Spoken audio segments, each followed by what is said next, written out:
Hello, everybody, and hello and welcome to the Quarantine Collective's ongoing reading of Anti-Oedipus. It's a slower reading. It always happens. First of the year, we have fewer people joining up. This is the nature of the beast. It's fine.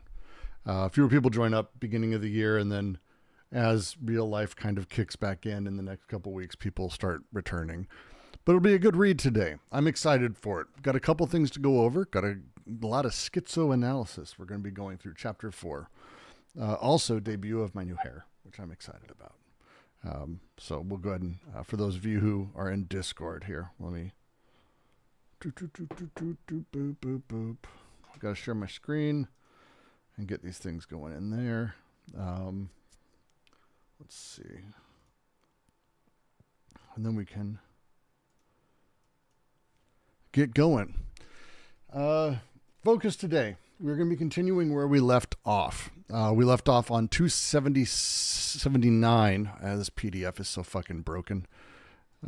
It's what happens over time. We're on 277. 277. Right page, bottom. We just got through talking about the nature of the two poles that they want us to sort of consider things within when we talk about unconscious social investment, or the way that the unconscious functions. It's a very different beast than I think a lot of people talk about the psychology of any of these things, to be very frank. The big reason I like this specifically is because it focuses uniquely on, instead of saying that there's a singular drive or instead of a singular push, we're going to be talking about the oscillation between the schizophrenic and paranoiac poles. And oscillation is the phrasing that they really want to stick with and that they will be sticking with, and that I'm excited for them to stick with. Oscillation is a particular phrasing. It's not that one switches or changes their mind from one to the other, but that we are consistently oscillating. And there are, as they will come to say, astonishing oscillations of the unconscious. They're going to be going through a handful of pop culture examples from their era, which are a bit dated.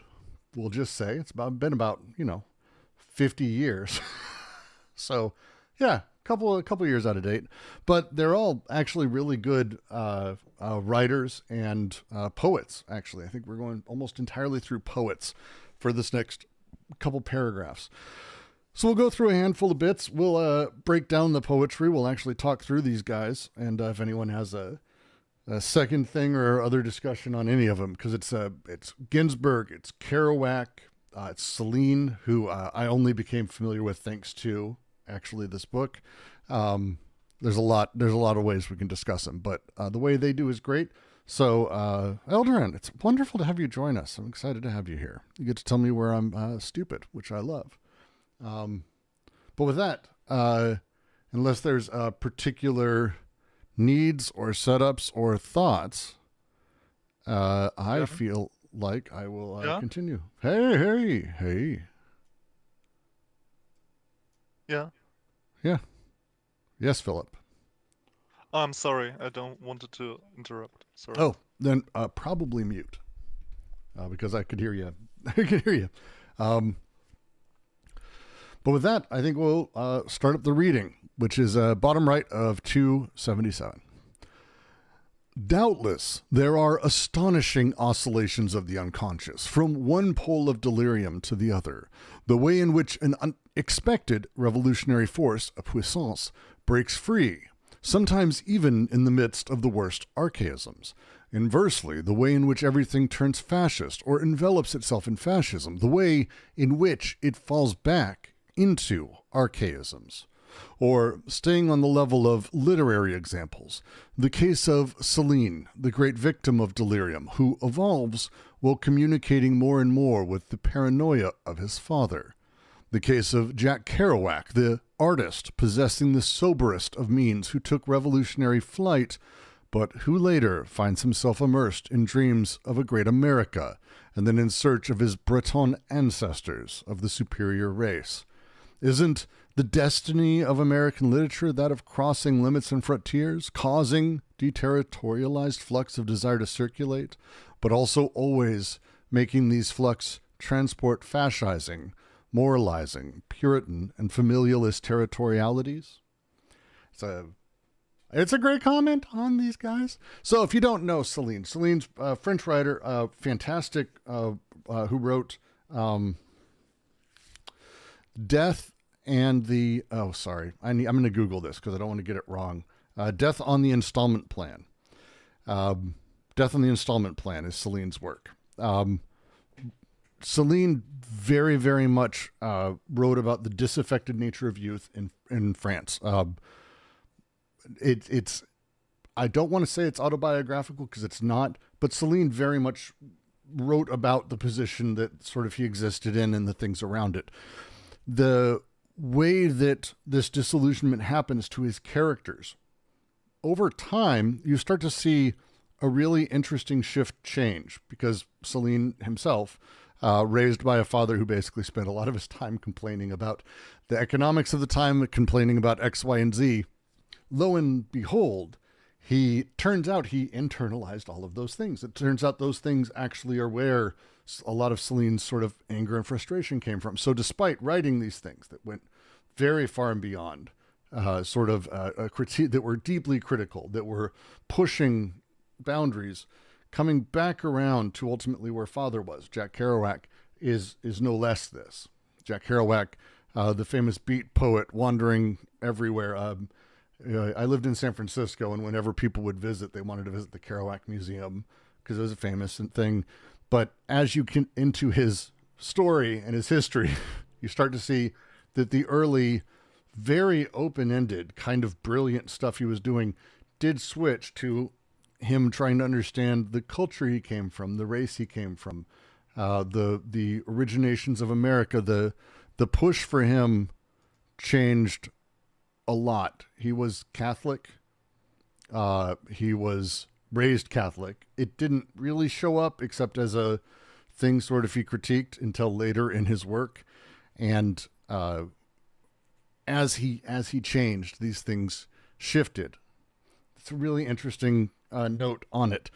These traditional values found their way in to both of them. They were traditional values. For Kerouac, it was much more explicit. His parents were very explicit about it.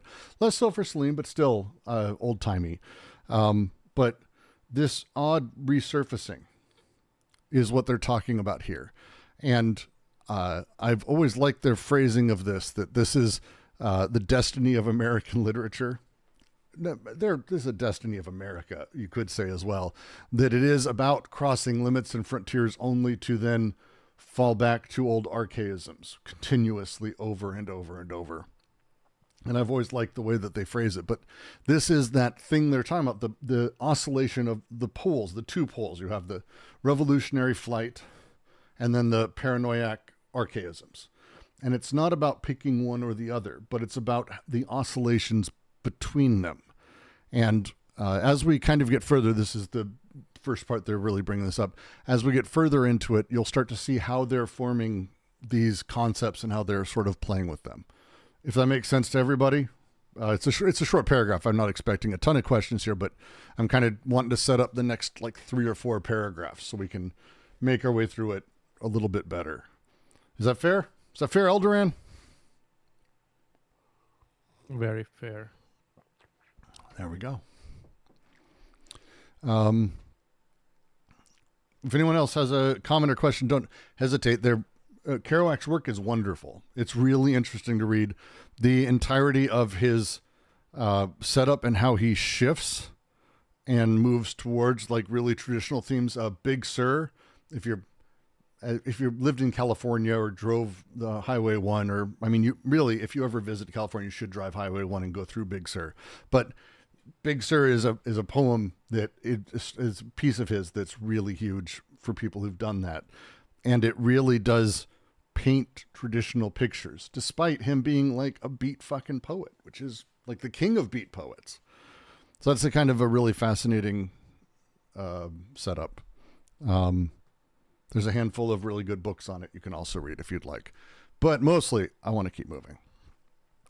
These oscillations of the unconscious, these underground passages from one type of libidinal investment to the other, often the coexistence of the two, form one of the major objects of schizoanalysis. The two poles united by Artaud in the formula Heliogabalus the anarchist, the image of all human contradictions and of the contradiction in principle. But no passage impairs or suppresses the difference in nature between the two, nomadism and segregation. If we're able to define the difference as that which separates paranoia and schizophrenia, it is because, on the one hand, we have distinguished the schizophrenic process, which is the breakthrough, from the accidents and relapses that hinder or interrupt it, the breakdown. And because, on the other hand, we have posited paranoia no less than schizophrenia as independent of all familial pseudo-etiologies, so as to make them bear directly on the social field. Every name in history, not the name of the father. On the contrary, the nature of the familial investments depends on the breaks and the flux of the social field as they are invested in one type or another at one pole or another. The child does not wait until he is an adult before grasping, underneath father-mother, the economic, financial, social, and cultural problems that cross through a family.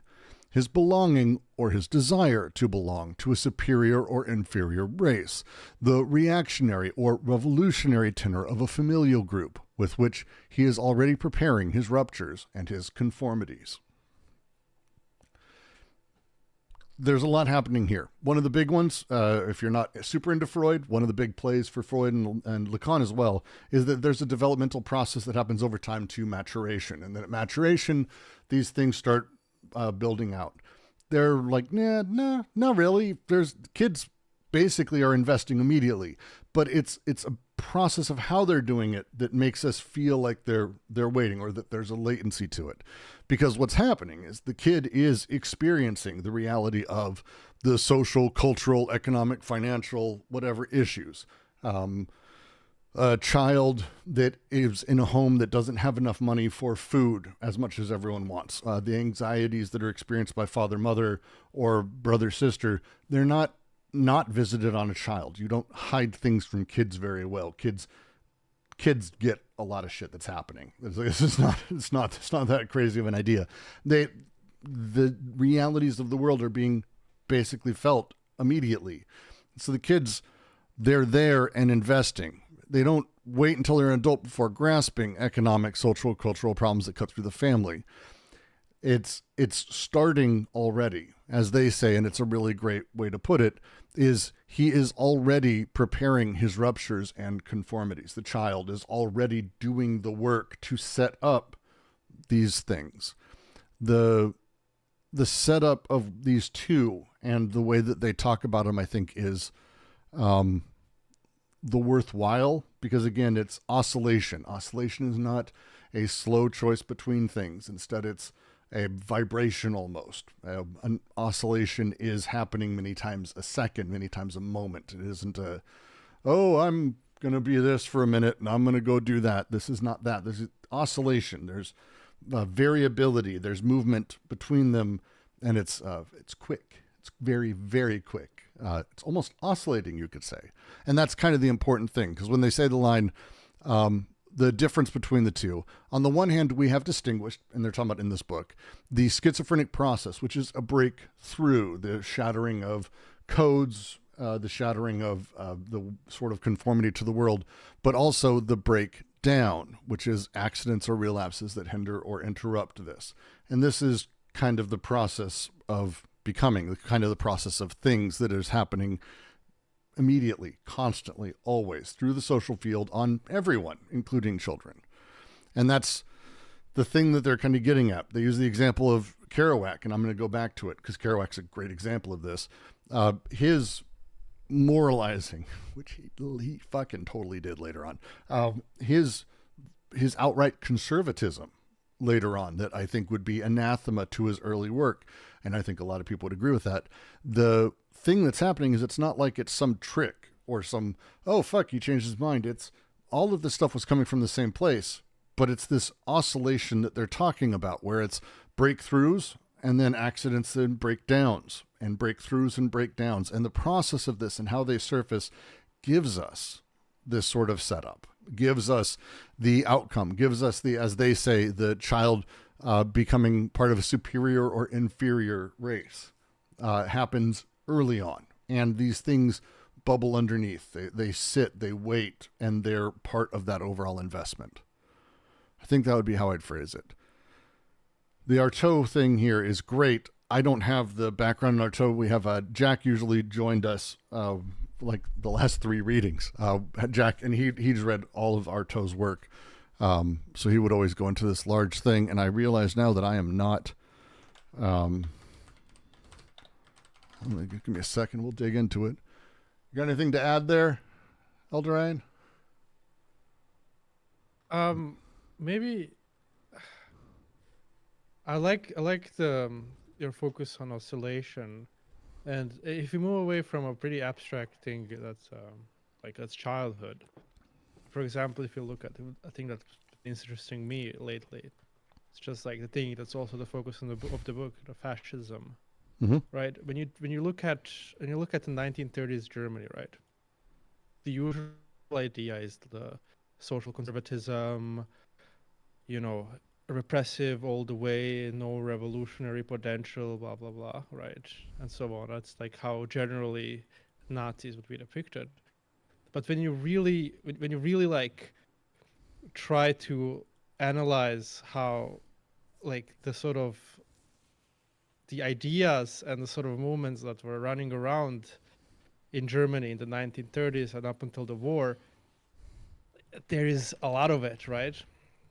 So while on one side there's this sort of racial nationalist conservatism that's quite obvious, right?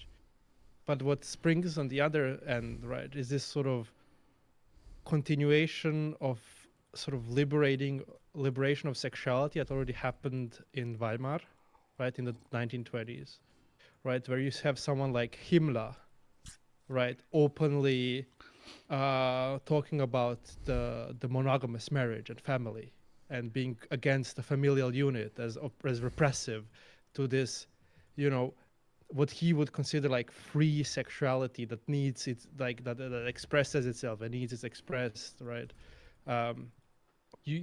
Nazis would institutionalize this notion of free sexuality. Nudity was something extremely common in Nazi time. They loved the naked body, right?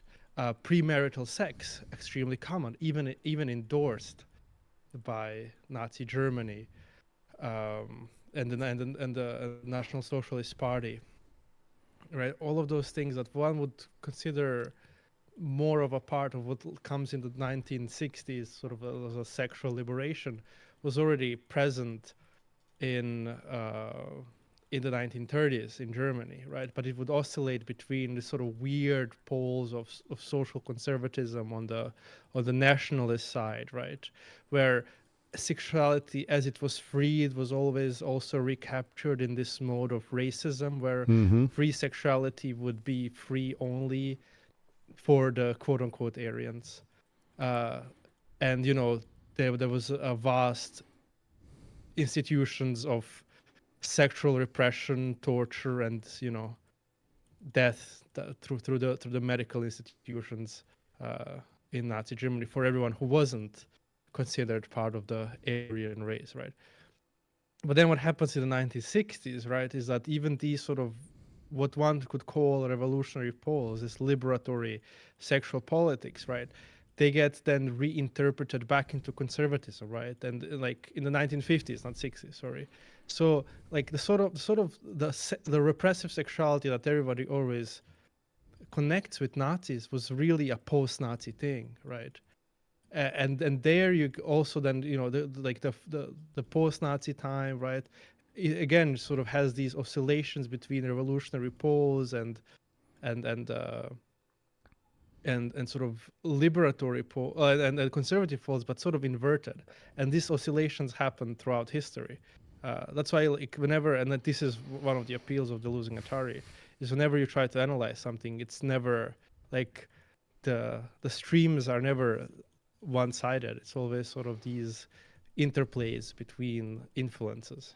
Well, and that's the reference to Heliogabalus, the crowned anarchist, is I think, to your point, very much about that.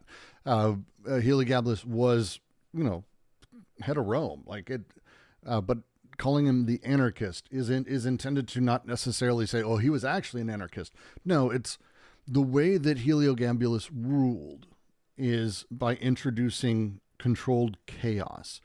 And it's a really weird thing to talk about, controlled chaos, but the thing that Artaud gets into here, and I think we could have a larger discussion about this, but it's the way that there really isn't these two separate poles. And it's, again, why I'm focusing on oscillation.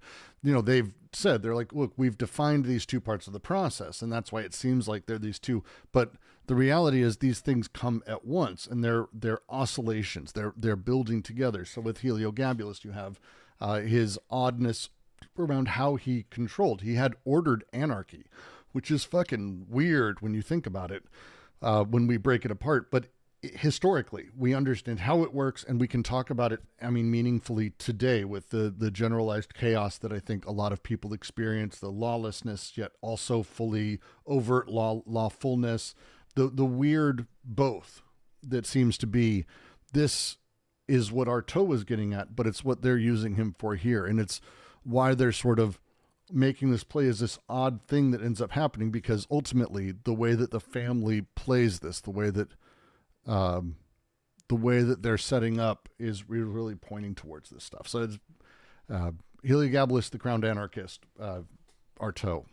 Jack would be fucking useful here. I need to go back. I have like 3 notes. I need to have more notes on Artaud, which is not new, but yeah. Let's see. We have positive paranoia, no less than schizophrenia, as independent of familial pseudo-ideologies. Yeah, this is just reiterating. It's reiterating the sort of break in familialism that they're wanting to play with, that they're wanting to move away from that, and instead talk about how the family operates within the space, and again becomes basically the symbolic processor of these things for us. They're going to be doing that by getting into the Kaddish, which is a fantastic poem, I think. I think it's a fantastic poem. But, not everyone loves Ginsberg. I do. I like Ginsberg. But it's an interesting piece. We'll read it. We're going to be getting through it here in a moment, because kind of this next paragraph ends and then it goes right into the Kaddish. So we'll make our move. This next paragraph, I think, we'll dive through. What a muddle, what an emulsion the family is, agitated by backwashes, pulled in one direction or another, in such a way that the Oedipal bacillus takes or doesn't take, imposes its mold or doesn't succeed in imposing it, pursuing directions of an entirely different nature that traverse the family from the exterior. What we mean is that Oedipus is born of an application or a reduction to personalized images, which presupposes a social investment of a paranoiac type, which explains why Freud first discovers the familial romance in Oedipus while reflecting on paranoia. Oedipus is a dependency on the paranoiac territoriality, whereas the schizophrenic investment commands an entirely different determination. A family gasping for breath and stretched out over the dimensions of the social field that does not reclose or withdraw. A family as matrix for depersonalized partial objects, which plunge again and again into the torrential or depleted flux of a historic cosmos, a historic chaos. The matrical fissure of schizophrenia as opposed to paranoiac castration, the line of escape opposed to the blue line, the blues. Blue line, fucking this translation. We're going to get to why that line matters a lot. This translation makes me nuts sometimes. But the family does a weird thing. All of this makes basically experience in general personalized symbolically. Everything gets applied into the family, but reduced to it. It's one of those things we talked a bit ago, and I keep kind of using the phrasing. We're talking about, when we talk about the whole body, we would talk about the symbol of the thing, the dad. My dad, your dad, whatever, dad. But dad as a thing is like this odd transference. What does dad mean? Well, inside of a family, everything becomes reduced. An application is done here. Oedipus is born of this odd symbolic connection, rather than it being Randy, Judy, my parents. You have your own, you have parents, you have mom, dad, and dads means a thing to all of us. You'll hear Charlie Kirk and Ben Shapiro talk about how important fathers are, how dad is the most important person, or why mom needs to do X, Y, and Z, because these are the things we are reduced to. This is the reduction of shit. The personalized images that makes it about your mom and dad. All mom and dad is your mom and dad. All things are yours. They're personalized, which all of it is presupposed upon a paranoiac investment. Schizophrenic investments don't have a yours. A mine, I think, would be it for each of us. With it, we see and we totalize and we fall back on. Schizophrenic investments don't do this. It's one of the tough parts. I'm starting to hate saying schizophrenic, but this revolutionary investment doesn't have an I or a me or a mine. Instead, it speaks more of the partial objects of the thing, the differences, the way things are stretched out overall. It's a lot. I do love that. I do love that bit, Shakespeare. But it's a really, really fascinating sort of thing they're doing here. Freud, when he first brought it out, talked about the Oedipus complex, this idea of paranoiac relations between the father and child and mother. And this is because ultimately, as they say, Oedipus is a dependency on paranoiac territorialities. The systems, the territoriality that is known, the map, not the land, the territoriality of the thing. Whereas the schizophrenic investment commands an entirely different determination. A family gasping for breath, stretched out over the social field that does not reclose or withdraw. The family everywhere, in every piece, not mine, but everywhere, broken into all of its little pieces. The family is matrix for depersonalized partial objects. And these depersonalized objects plunging over and over again into this historic cosmos, historic chaos. Historic chaosmos is going to be a thing that's a good term they use a lot. I like it. But this is the thing that they're talking about. The matrical fissure of schizophrenia instead of paranoiac castration. The line of escape as opposed to the blue line. Americans, we like to think of blue line as cops. And it kind of feels like it fits here. It's not what they're talking about. The edges of France are marked by the blues, which are the Alsace Mountains. They are very blue, or they're called the blues. It's the blue line. It's in poetry. It's traditional with France. It's blue as a color, the French blue. These things are associated with that. There's a patriotism and a thing that's built into French culture. The blues being the literal territoriality. There's actually elsewhere they talk about this, but they're making a comment here that's really interesting when you break it down. And I'll bring it back to the U.S. in a second. But when we talk about how we relate to the territoriality of things, the paranoiac territoriality, the blues, the blue line, doesn't feel in France like it's ruling people's lives, but French blue, French Earl Grey has blue leaves. French is corn leaves in it. Blue is baked into a lot of stuff in France. And it's baked in a really weird way that plays towards the territory, the landed territory, the edges of what France is, what France owns, what France controls. As Shakespeare says, les bleus, it's what they call the soccer team there. The blues, the blues everywhere. But what is the blues? It's not just a color. There's these things that are associative to it. There's these things that are determinant of it. There are these things that are the literal territory, not the breaking free from that. It's a callback, the callback. And as we get through you'll hear me making the comments a lot that sort of play towards the idea of how nostalgia or feelings of old or the callbacks to old or how things used to be or what things used to be. These ideas, you'll see it pop up a lot in their writing too. But the blues, the blue line, the edge of the actual territory, that's the point they're making. This is it. The family blown apart, taken everywhere. It's a line of escape, a chance to make new, build. But hey, look, this is the edge of things. So let's hold the fuck off. Don't you, the blues, do you care? America, we have a billion of these. We have so many of these fucking things. I'm a Midwesterner. I grew up in Colorado with the mountains on one side of me. Now I'm on the West Coast. The West Coast, you say? Well, like, it's just tiring to like do this, but this is that same thing playing in. Where were you born? How were you born? What are the cultural differences? Well, here's how the edges are. Here's the things that matter to you. Do you say soda or pop, for example? How these things play and how they set up. This becomes a lot more, especially inside of a familialism, inside of a society that relies on it, where our families train us, teach us, become the thing, and we're taught the thing. We are living in the reduction of everything to the family, and as such, we reduce everything to it and through it. This is sort of how the symbolism is built. They're about to go into Kaddish from Ginsberg, which is about his mother as she's dying. I think it's a beautiful piece, but it's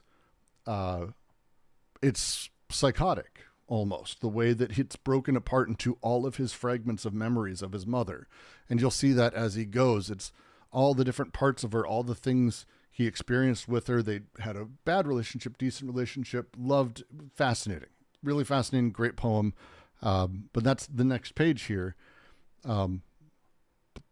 which is another example of, again, how these things sort of come together. The social investments of these things. And it's a great example of it. And that's why they use it. I recommend Mother. It's great.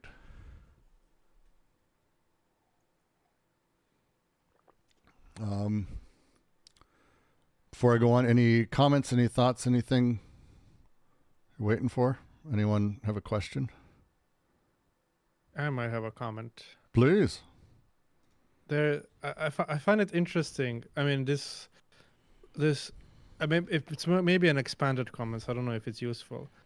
But this paranoiac investment that's directly tied to the family or to the territoriality of the family and territorialities in the general, right?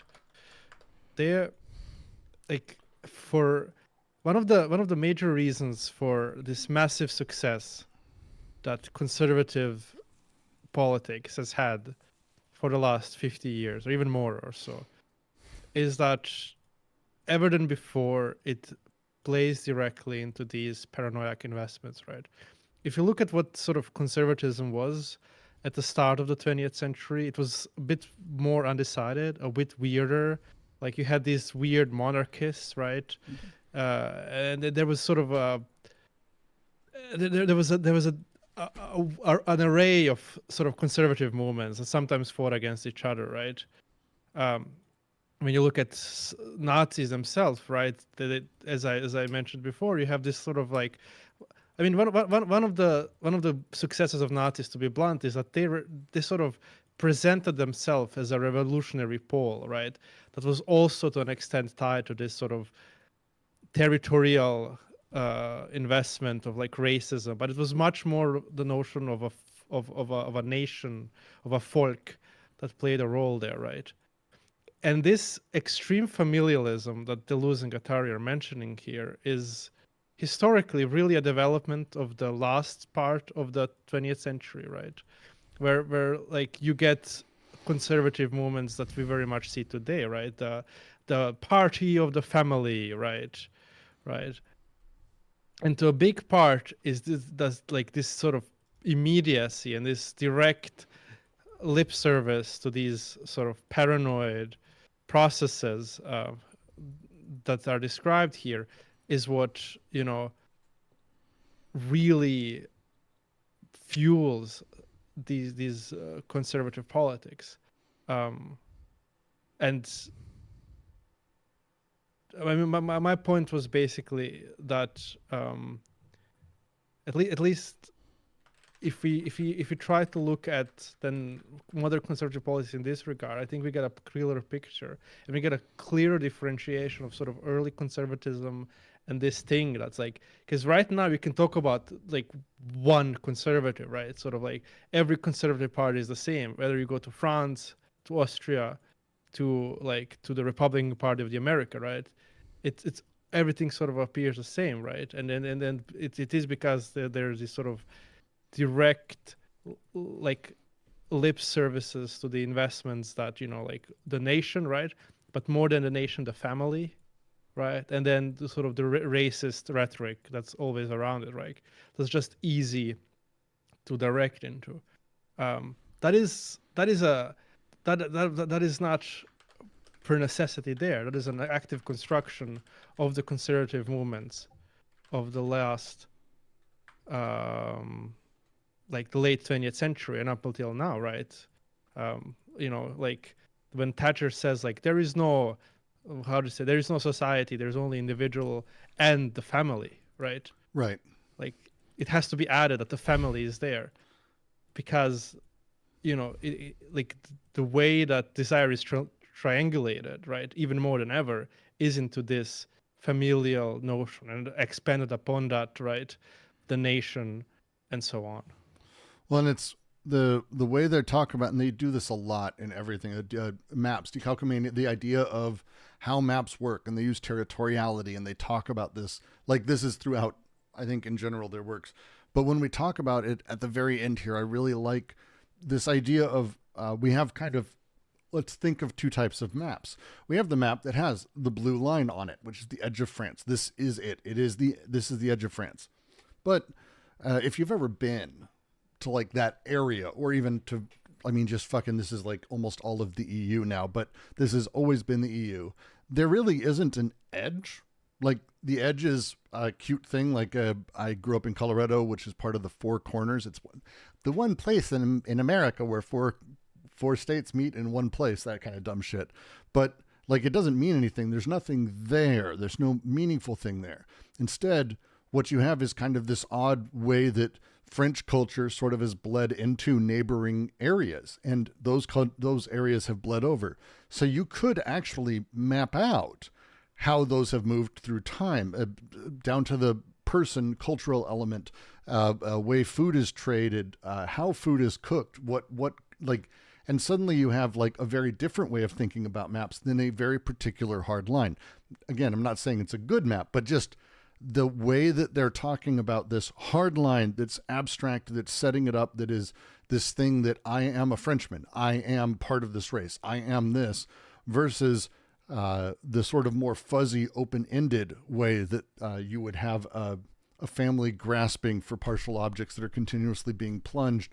It doesn't mean disappearing from meaning, but instead not having the accident of the blue line that ends up pulling you back to the fascizing tendency, which I think is an interesting way to consider it. So, yeah. It's a lot of fun stuff in this paragraph. This is why I love chapter 4. It's going to take us forever to get through it. Shakespeare says, what you mentioned makes me think of a book by Thomas Kuhn, Belonging and Genocide, that looks how belonging, family camaraderie are part of what gave light to the Nazi movement. It is a good book for that.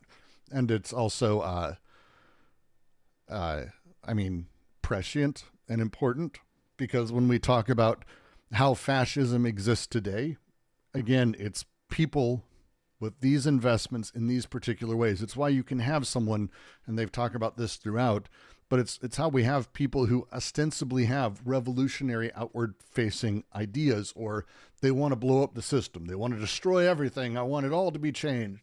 And then they vote for Trump. They like that kind of shit. How do they get there? Well, this is the oscillation. Here are the lines. This is where I belong. This is where I set up. This is the way that fascism develops inside of people. I use Trump as an example. I know that Europe has a whole bunch of other ones, but especially right now, it's a fun time everywhere. But Trump's a really great example for it. He's such a plane. a very visible example, right? He's such a plain and open example of it. Like he's just the thing.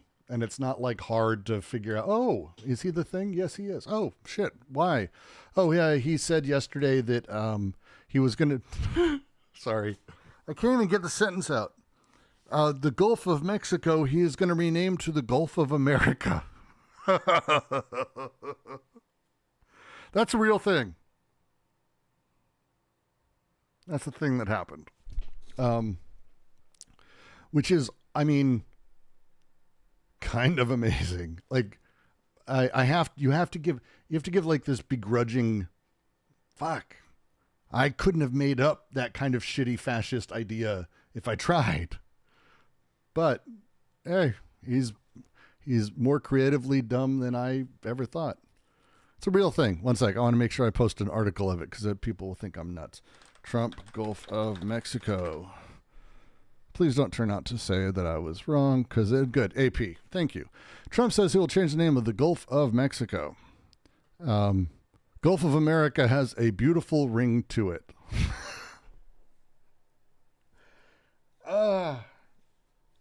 The blues, the blue line. This is it. Sorry, go ahead. Just to answer to Shakespeare, is that, yeah, it's the, I mean, I don't want to get too much into it because it's a complicated story, but like one of the direct sort of camaraderie, like the way that Nazis specifically tried to like establish community and camaraderie was through the notion of the folk, as is well known, right? And the interesting part is that all their later attempts at sort of moving away from the nuclear family and like all these weird experiments in sexuality and liberalizing sexuality ultimately like failed, and they were the hardest thing for people to swallow because of the sort of the entrenched familial nature of Germany at the time, right? So this is quite like, it was easier for people to eat up anti-Semitism, and when I mean eat up, they ate it up, right? Like, Yeah, the genocide wasn't unknown, right? People were actively celebrating murder of the Jews, right? The thing that was unknown was the extermination camps, right? The very public executions on the Eastern Front were well known and very celebrated in Germany, unlike some other things not unlike some other things happening currently in the world, where certain population celebrates the destruction of another population. Well, and it's one of those things that the abstraction of it. I mean, even the death camps probably would have been generally celebrated, but the visuals, the reality of them, like this is where you get into the way that the symbolism, the way that the fascist works, is not really the thing, but more the measurements of the thing, I think would be a phrase for it. Very, very often when they talked about or celebrated, it was a news article, it was an opinion piece, it was them laughing. And it's very similar to stuff we see today in America, some pretty awful people saying awful shit. And then when actually visibly confronted with things that are directly in front of them, they change their tune pretty quick. But again, because it's just so easy to make a thing symbolic or abstract until it's not. It's one of my favorite stories about World War II is when the U.S. and Russians pulled all the people in around the fucking around the villages nearby, the death camps, and just made them walk around, and then fucking made them watch videos that they took, and just how absolutely destroyed these people were, who were right there, who kind of knew the idea of what was happening, right? I find it fascinating.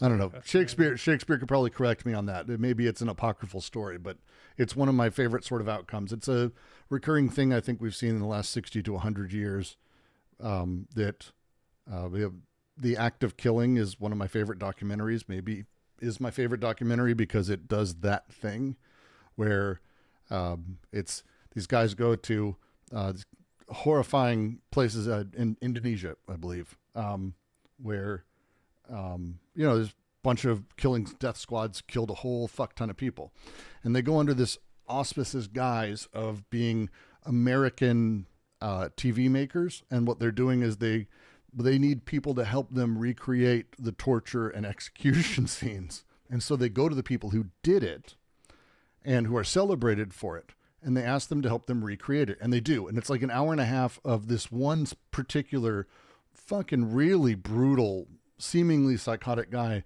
talking about what he did and how he did it. And like, no, you've got to do it here. You had to garrote them this way and put the wire around their necks this way, like just correcting them and helping them set up this dramatized torture murder scene. And then as the movie goes on, I can't ruin it for you. I've watched the movie like 5 or 6 times, and I break down crying at the end, and I know what's coming. At the very end, they take him to the place where he did a lot of this, and he can't, like, it hits him. And it hits him. He's been bragging about it the whole fucking time, and you clearly see it dawn on him what he had done to humans. This really weird way that the fascist turns everything into the symbol, turns everything into this reduction, turns everything into the idea, places themselves in particular places inside of the Gulf of America. On this side of the Gulf of America, it's not the Gulf of Mexico anymore, inside of superior or inferior race, whatever they're doing, these things that are happening. This is the baseline of the creative moments of fascism and how it works.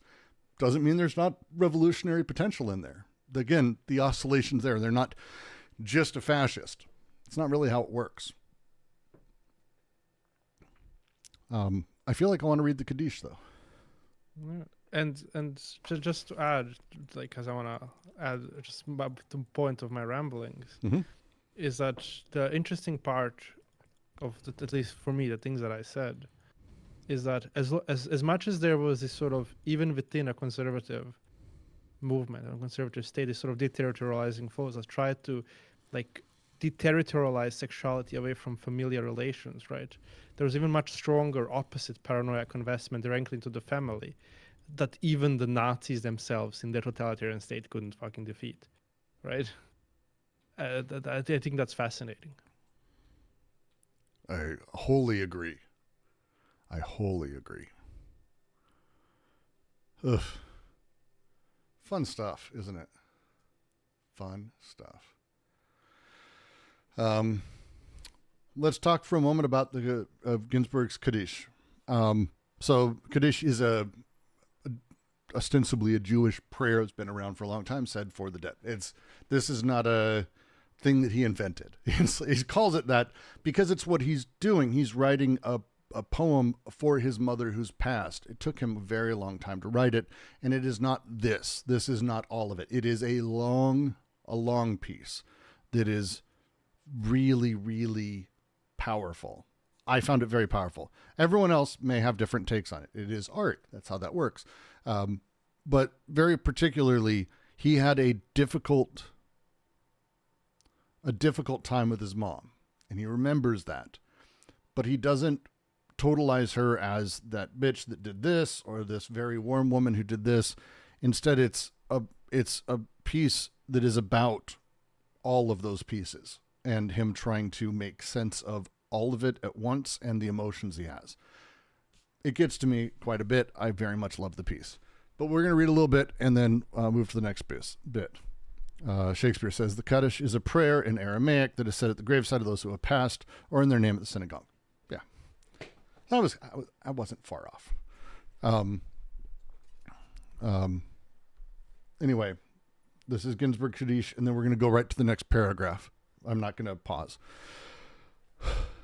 O mother, farewell, with a long black shoe, farewell, with Communist Party and a broken stocking, with your sagging belly, with your fear of Hitler, with your mouth of bad short stories, with your belly of strikes and smokestacks, with your chin of Trotsky and the Spanish War, and your voice singing for the decaying, overbroken workers, with your eyes of Russia, with your eyes of no money, with your eyes of starving India, with your eyes of Czechoslovakia attacked by robots, with your eyes being led away by policemen to an ambulance, with your eyes with the pancreas removed, with your eyes of appendix operation, with your eyes of abortion, with your eyes of ovaries removed, with your eyes of shock, with your eyes of lobotomy, with your eyes of divorce. Why these words, paranoia and schizophrenia, which are like talking birds and girls' first names? Why do social investments follow this dividing line that gives them a specifically delirious content, recreating history in delirium? And what is this line? How can we situate schizophrenia and paranoia on either side of it? Our assumption is that everything happens on the body without organs, but this body has, as it were, two faces. Elias Canetti has clearly shown how the paranoiac organizes masses and packs. The paranoiac opposes them to one another, maneuvers them. The paranoiac engineers masses. He is the artist of the large molar aggregates, the statistical formations or gregariousness, the phenomena of organized crowds. He invests everything that falls within the province of large numbers. The night of the battle, Colonel Lawrence lines up the young naked corpses of the full body of the desert. Judge Schreiber attaches little men by the thousands to his body. It might be said that of the two directions in physics, the molar direction that goes towards the large numbers and the mass phenomena, the molecular direction, on the contrary, penetrates into singularities, their interactions and connections at a distance or between different orders. The paranoiac has chosen first. He practices macrophysics. It could be said that by contrast, the schizo goes in the other direction, that of microphysics of molecules, insofar as they no longer obey statistical laws, waves and corpuscles, flows and partial objects that are no longer dependent upon the large numbers, infinitesimal lines of escape, instead of perspectives of the large aggregates. We'll do a minor recast because there's a lot that's being said here, and I kind of don't want to stop. At any point, feel free if anyone wants to jump in. Stupid PDF reader. The Kaddish is very, very different than the other pieces we were reading. It is all the parts of his mom that he's seeing, all the pieces of her that he's seeing them through. He reads through her eyes, her belly, her skin, her everything. It's all the parts. The whole piece is his mom broken and shattered into 1,000 pieces, with all of them being her. I really love this piece, by the way. At no point is it about hiding a piece of her or being ashamed of it or anything. These are all the parts of her that he experienced. There's a complicated thing. We're complicated. It's an interesting piece that way. I like it. And it dives right into the paragraph because they want to ask, why is it that we talk of these two poles? We just finished right before talking about the muddle of history, the muddling of things. We talked of Kerouac, for example, who very much dove back into, or Celine, very much back into the role of his father, their fathers, what their fathers were invested in, what their fathers cared about, these very conservative things. Conversely, we have the Kaddish poem about his mother, and he's sitting here and he's talking about his mom in this really, I would say, not traditional, not safe way. These two poles, how do we even talk about them like this? Which are like talking birds and girls' first names. I love the phrasing of that. Why do these social investments follow this dividing line that gives them specifically delirious content? Why is it that the way that we're able to pull back, it is towards this? Why are we able to see these things so clearly? When he's talking even here and he's falling back on these stories, we're seeing him reach into his pocket and pull out paranoiac fantasies, deliriums. They're in pieces, but he's still pulling back. This is what mother was to him, pulling back all these things despite being in pieces. How is it that we have these two? Well, it's part and parcel of the formation of us. And it's because we have these two parts as they talk about it. The two parts they talk about specifically are the molar and molecular. And here's where they really start sort of breaking those out. I want to read a little bit about Canetti, because here is the piece where they're talking about at large. When we talk about things at large, literally at large, gregarious, statistical aggregates. When I say people at large are X, Y, and Z, these at large do that. We're not talking about the molecular. When someone says black people, when someone says white people, they're not talking about that guy. They're talking about aggregate, statistical, large numbers. This is the paranoiac understanding of things at large. Now, Canetti is particular in here. His work shows, as they say, how the paranoiac organizes masses and packs, opposes them to one another, and maneuvers them. This is the paranoiac thing. To read Canetti's piece, Crowds in Power, they have a footnote. His mind was dominated by four kinds of crowds: his army, his treasure, his corpses, and his court, and with it, his capital. He juggled with them ceaselessly, but only succeeded in increasing one at the expense of another. Whatever he did, there was only one. Pardon me. Whatever he did, there was only one crowd which he managed to preserve. In no circumstances did he ever cease to kill the heaps of corpses piled up in every province of his empire. I know who he's talking about here, but it doesn't matter.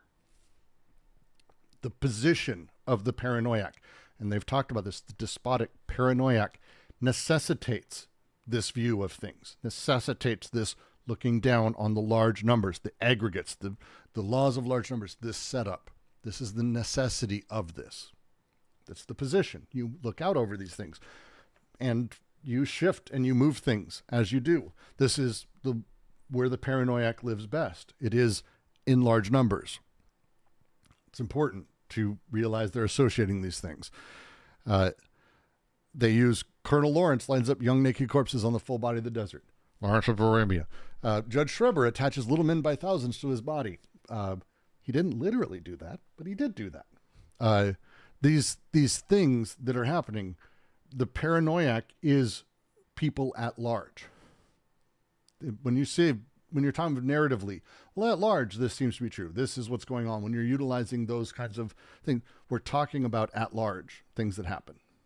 The management of people, the management of whatever it is. Paranoiac. The two directions of physics, as they say. The molar direction towards large numbers and mass phenomena.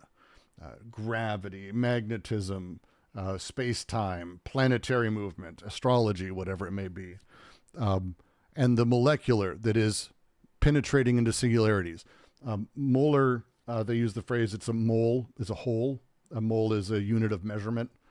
It's a weird sciencey thing, but that's the idea, is it's a bunch of shit. Basically, it's what a mole is. A mole is a lot of stuff, versus the molecular, which is singularities, tiny little pieces, not a bunch of stuff. Molar, molecular.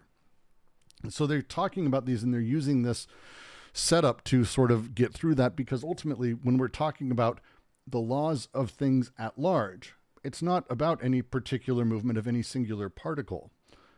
At large, macro physics, astrophysics, whatever it may be, it's not about any single thing. It's about the large movements.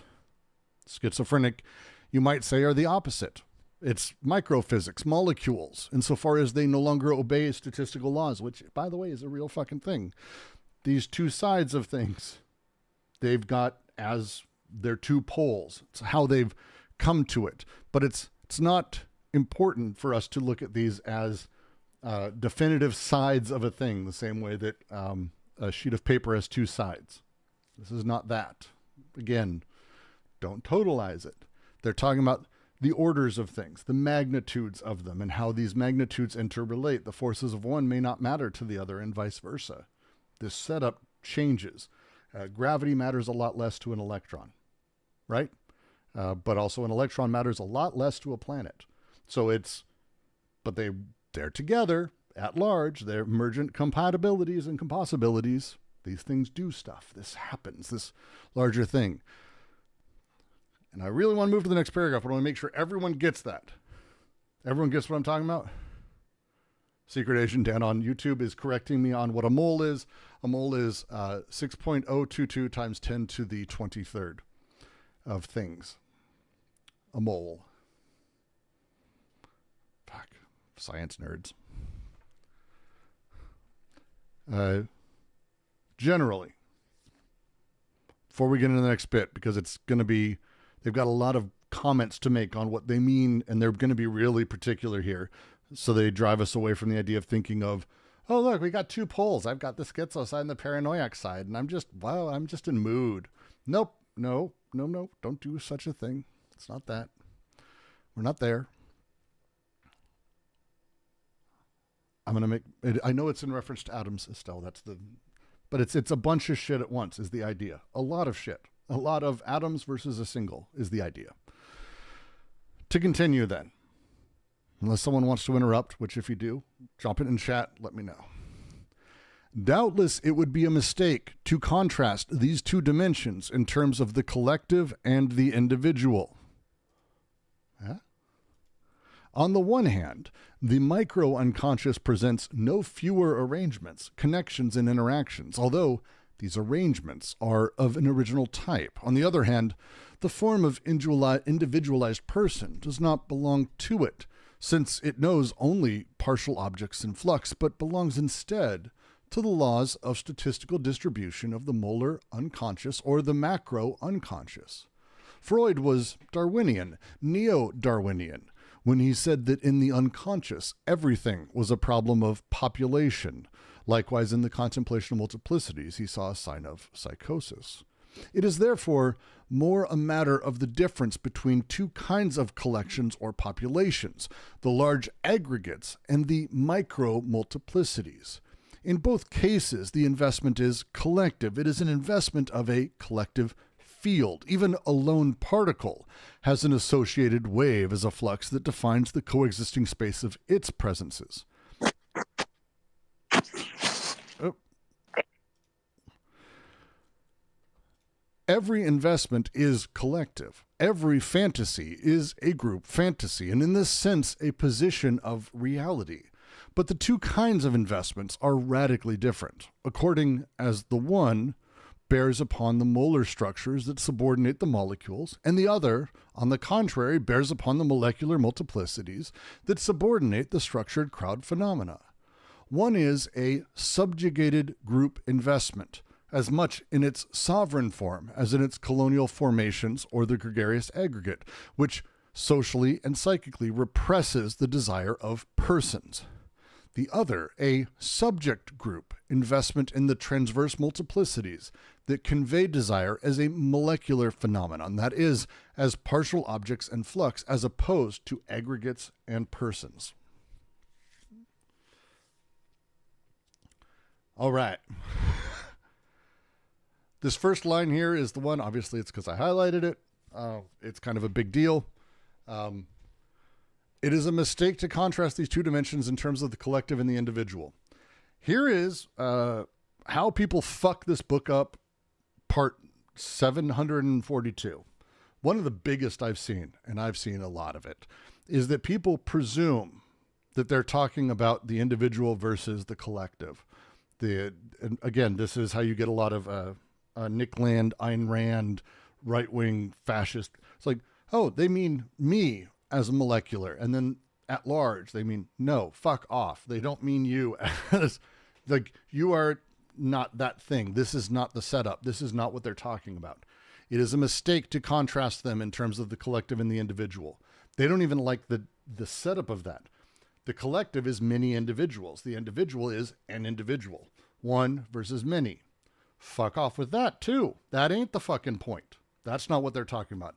They're talking about the aggregate versus micro multiplicities. They're talking about stuff that is at the same time ostensibly from the outside visibly looking identical.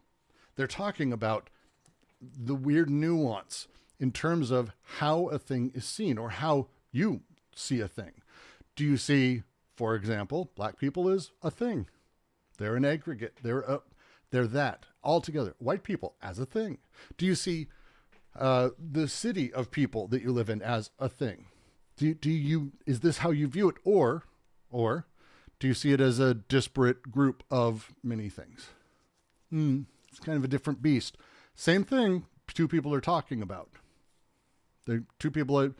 When Trump says Americans and I say the people who live around me, when I talk about Americans, we're not talking about the same thing. We're talking about the same people, but it's not the same thing. One is a social investment directly in the large aggregate of the thing. The other is a social investment in micro multiplicities, in the weird sort of reality of the singularities of all these things. This is the thing that is different. And mostly they're wanting us to refer even more than that downwards. Because again, as they say, every investment is collective. Every fantasy, and we're getting to what that means. I know Eldoran, I've had conversations on this recently, so that'll be fun. But every fantasy is a group fantasy, and in this sense, a position of reality. I am an American. Every fantasy is a group fantasy. Like I'm an American. You know what American is? Yeah, sure. You know, Brooks is an American. Brooks is a white guy done these things. We've got it. Every fantasy is this. There's a lot of them. I'm kind of giving the simplest ones. Every investment collective, every fantasy group fantasy, in this sense, position of reality. But the two kinds of investments are radically different, according as the one bears upon molar structures that subordinate molecules, and the other upon molecular multiplicities that subordinate the structured crowd phenomena, referring to very much the same pieces, partial objects, very same stuff. What are we talking to? What are we talking about? How are we setting this up? Are we reducing all of it to the same general stuff and one thing, the molar aggregate? Or are we looking at it as this, which subordinates the structure to the multiplicity? The difference, as they talk about it, and this is going to be the rest of the book, is these two phrases, is a subjugated versus a subject group. Subjugated versus a subject group. And the way they describe them here, and it's strong and great, they're going to be basically spending around 70 pages, 80 pages building this out. But on the one side, we have the subjugated group, which is invested as much in its sovereign form as in its colonial formations of the gregarious aggregate, which socially and psychically represses desire of persons. Be a man, be a woman, anything. Ultimately, it doesn't even matter. Like subject group, this is not about even saying majoritarian. Be black. Are you really black? Are you really trans? Really? Are you bi? Are you gay? Are you queer? Are you really queer? Whatever it is, doesn't matter. That thing crushing desire. That's the subjugated group. There's a lot of them. It's not one. There's a lot of subjugated groups. But then the other side, you have the subject group that is invested in transverse multiplicities that convey desire as molecular phenomena, as partial objects in flux, as opposed to aggregates and persons. Same stuff. We're talking about the same shit, ultimately, but the nuance is significant. One crushes desire, traps it, holds it, conforms it. The other gives it the ability to connect and draw and build out. It's a big shift. Subject group, subjugated group. This is, for me, the more interesting discussion politically. So, and don't say the Democrats are the subject groups. You can fuck off with that too. All make sense? All flow? Eldoran, am I far off? No. Yeah. I have nothing to add.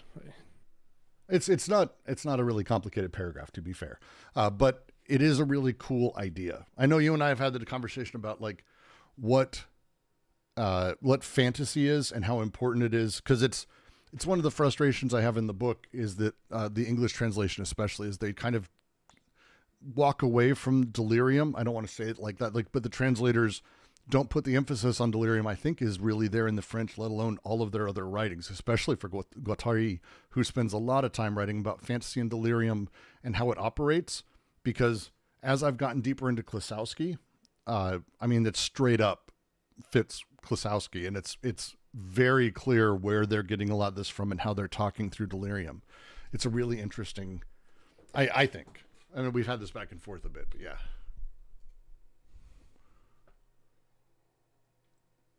Yeah, I agree, especially.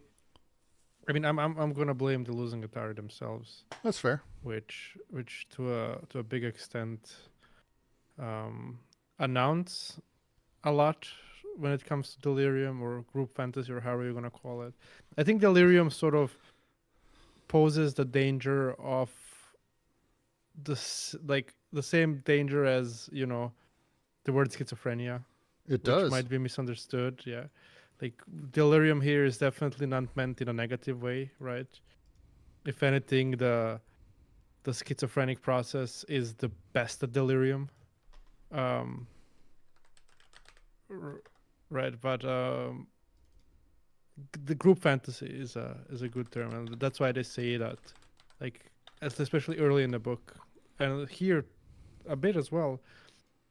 They make an important announcement about the importance of sort of art as that which can make revolutionary group fantasies, right? As that which allows us to sort of like to establish group fantasies which are like which channel desire towards more revolutionary goals, right? And they call group fantasies agents of desire as well, which is interesting, right? They're giving it a much more active role than it's generally seen, right? And then there's this, again, it is at the beginning of the book. I don't know if they mention it anywhere else. I would have to like reread parts, but like there's also a special place given to a group fantasy, which is neither on the socius nor part of the desiring production per se, right?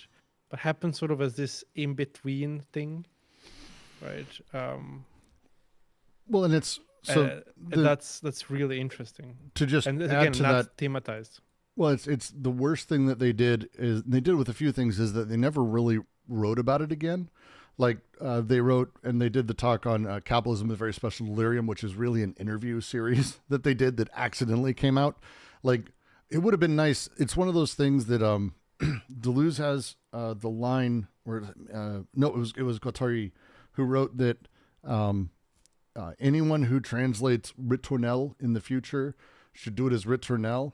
And like he said this out loud, like he said this, he was like any other use, especially refrain, would ruin the meaning of it. So of course that's how it's translated as refrain. Nice job.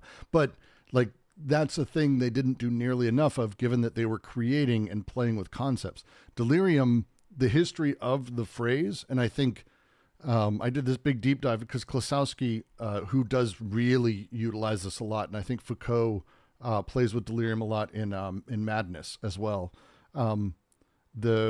What delirium is, and Foucault and Klosowski write about this, is the original usage was kind of about the plow going off center. That's actually what it means. God, I hope I'm right on this. But the idea is like the earth and the process of things are in a direction, and then delirium is when it's kicked off slightly, like off to the edge, or it unseats itself and starts digging in the wrong direction. So wrong is probably the wrong word, but the reason that the term became used this way is because when we're talking about desire and the process of desire and the emergence of desire, delirium is, and it's especially group fantasy as a delirium, it is something that adjusts desire. It channels it more or less. And that's kind of what delirium is. Delirium is a channeling of desire.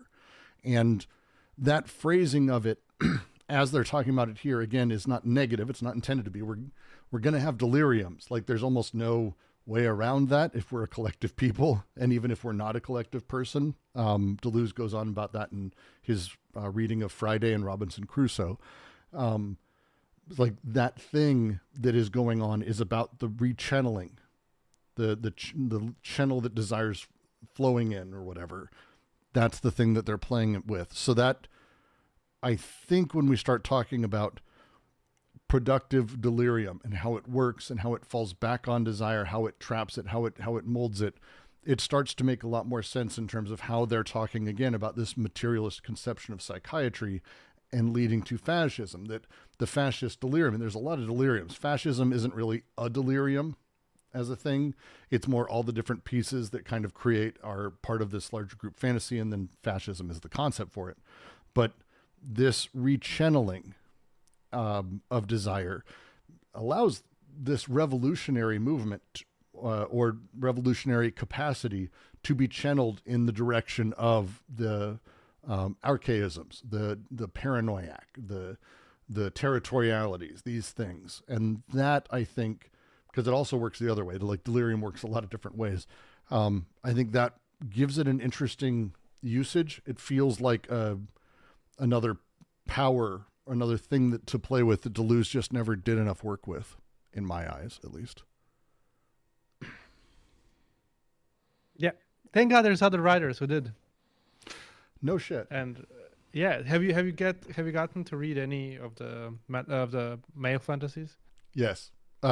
Please, if you take a second and explain who we're talking about. I don't want. It's very good shit.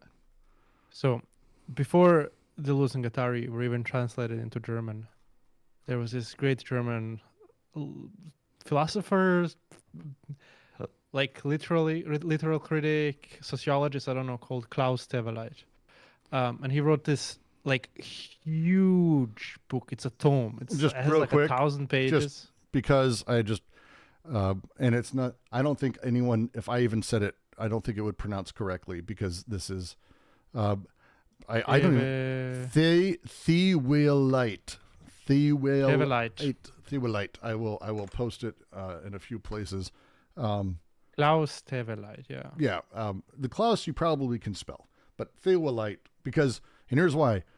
What I am right now endorsing what Elderon's about to tell you about, because it's one of my favorite things I've read in a while, and it's kind of shocking. I've never heard of it. So please, sorry, go ahead. Yeah, so like he gave himself a goal of being like, well, I want to understand what sort of things like German conservatives of like the free regiments, which were sort of like after World War One, you had these like basically like for hire soldiers like that would just go around and fight. What were they doing? Like, and a lot of them played a really big role in like the conservative movements of the 1920s and then the Nazi Party later. Someone like Rudolf Höss was a commander like of who was also like part of the free regiment. He was a commander of Auschwitz, like, and he, you know, so he was interested in their like in their notion of like what they were talking about themselves, their masculinity, their relation with women, the relation with the country, right? And as he was doing it, like through the typical, that's at least his words, right? As he was doing it through the typical analysis of like Freud, he was like, this shit isn't working, right? It's just, I don't see homosexual investment here. I don't see Oedipal stuff here. Like, it's just like not working, right? So he eventually reads Deleuze and Guattari, and he's like, oh shit, this is brilliant. And the book is basically Deleuze-Guattarian analysis of the male fantasies of the German conservatives, like radical conservatives, right? People who killed and people who eventually committed genocides. I mean, and in America, we would call them Americans. Yeah. Sorry, it's right? just accurate. Stuff he talks about is the way that the fear of women is partial, like male fantasies, male, because that's what it's called, Männerfantasien, or whatever the fuck German. But that shit is about. Yeah, like literal translation would be men fantasies, right? Yeah, like and so so the it's fantasies like, of men. So the idea that like scared of women's sexuality, because women's sexuality, one, is problematic for traditional gender roles, but two, has a fluidity to it that's kind of fucked up and creates a disillusion inside of what a man is or what male is. And as such, they have to create like this body armor, I think is the phrase he uses, which I really like. It's really a phenomenal book, but it's about this sort of breakdown of things and how that fear, not to just sound like I'm quoting Star Wars, fuck, I hate that, but it's like how fear becomes anger and how anger becomes hate and how hate becomes murder. And he just goes through the process, and it's very well done. And also the parts where he summarizes the losing Atari are like pretty good. I was like, yeah, that's a decent reading. Yeah.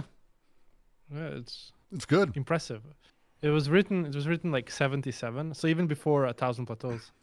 And he does a thing that I really love that I think not enough people have done.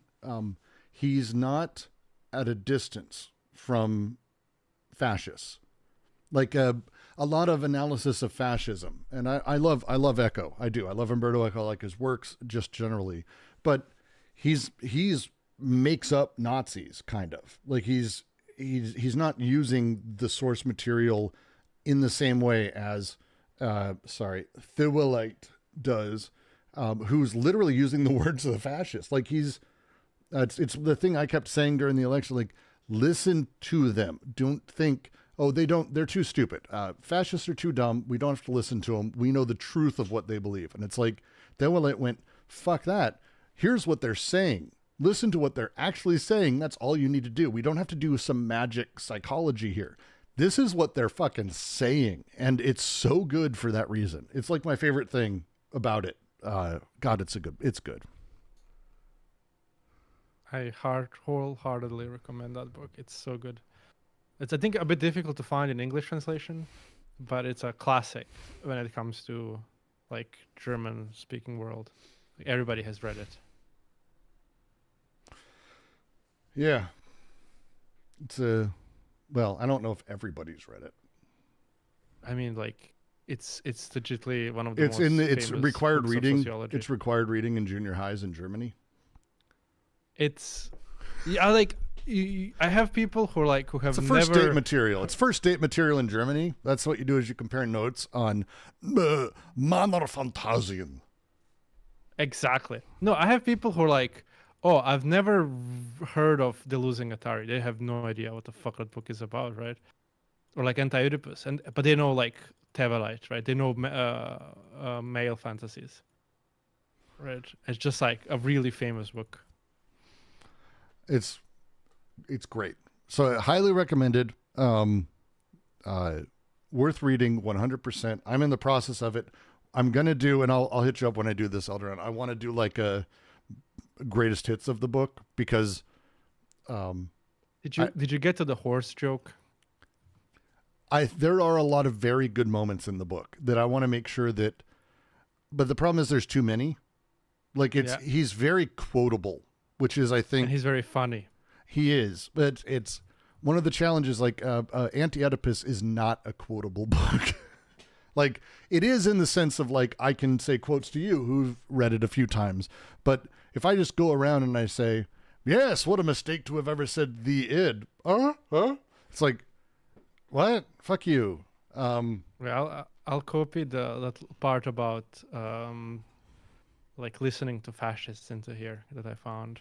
It is such a good piece. So people can read it. But to sort of bring it back in, the book, Male Fantasies, outlines very clearly the process of a subjugated group investment. Like, so beautifully. And it also, in my opinion, shows subject groups becoming subjugated groups. And it shows how these things interplay, because it is not that there is, I am just a subject group. I am that special. That's not, again, stop doing these things. I know you want to. Fuck. I know somewhere someone is like in time watching this and going, I am so special. I am part of the subject group. I am a subject group. Like, I know someone's doing that. That's fine. No, these things, we don't actually know what we're a part of, and we don't really understand it, and we don't really talk about it that way. That's not how it works. But these are investments that are happening in multiplicities or in paranoiac totalities and whole bodies. To continue, because this next paragraph, I think, gets into very good examples of this, and it's uses sciencey language. We're going to go, but we're going to have a discussion around it for sure. For sure. But it'll be good. It is true that social investments are made on the socius itself as a full body, that their respective poles necessarily relate to the character or the map of the socius, earth, despot, or capital money. For each social machine, the two poles, paranoiac and schizophrenic, are distributed in varying ways. Whereas the paranoiac and the schizophrenic, properly speaking, do not operate on the socius, but on the body without organs in a pure state. It might then be said that the paranoiac, in the clinical sense of the term, makes us spectators to the imaginary birth of the mass phenomenon, and does so at a level that is still microscopic. The body without organs is like the cosmic egg, the giant molecule swarming with worms, bacilli, Lilliputian figures, animalcules, sorry, God, sometimes the writing. I'm going to say it that way, animalcules and homunculi, with their organization and their machines, minute strings, ropes, teeth, fingernails, levers and pulleys, catapults. Thus, in Schreber, the millions of spermatozoids in the sunbeams, or the souls that led a brief existence as little men on his body. Artaud says, this world of microbes, which is nothing more than coagulated nothingness. The two sides of the body without organs are, therefore, the side on which the mass phenomenon and the paranoiac investment corresponding to it are organized on a microscopic scale, and the other side on which, on a sub-microscopic scale, the molecular phenomena and their schizophrenic investment are arranged. It is on the body without organs, as a pivot, as a frontier between the molar and the molecular, that the paranoia schizophrenia division is made. Are we to believe, then, that social investments are secondary projections, as if large, two-headed schizonoiac, father of the primitive horde, were at the base of the socius in general? We have seen that this is not at all the case. The socius is not a projection of the body without organs. Rather, the body without organs is the limit of the socius, its tangent of deterritorialization, the ultimate residue of a deterritorialized socius. The socius, the earth, the body of the despot, capital money, are clothed full bodies, just as the body without organs is a naked full body. But the latter exists at the limit, at the end, not the origin. And doubtless the body without organs haunts all forms of the socius. But in this very sense, if social investments can be said to be paranoiac or schizophrenic, it is to the extent that they have paranoia and schizophrenia as ultimate products under the determinate conditions of capitalism.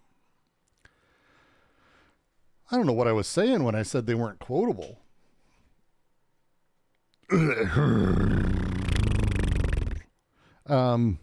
They are not fucking quotable, are they?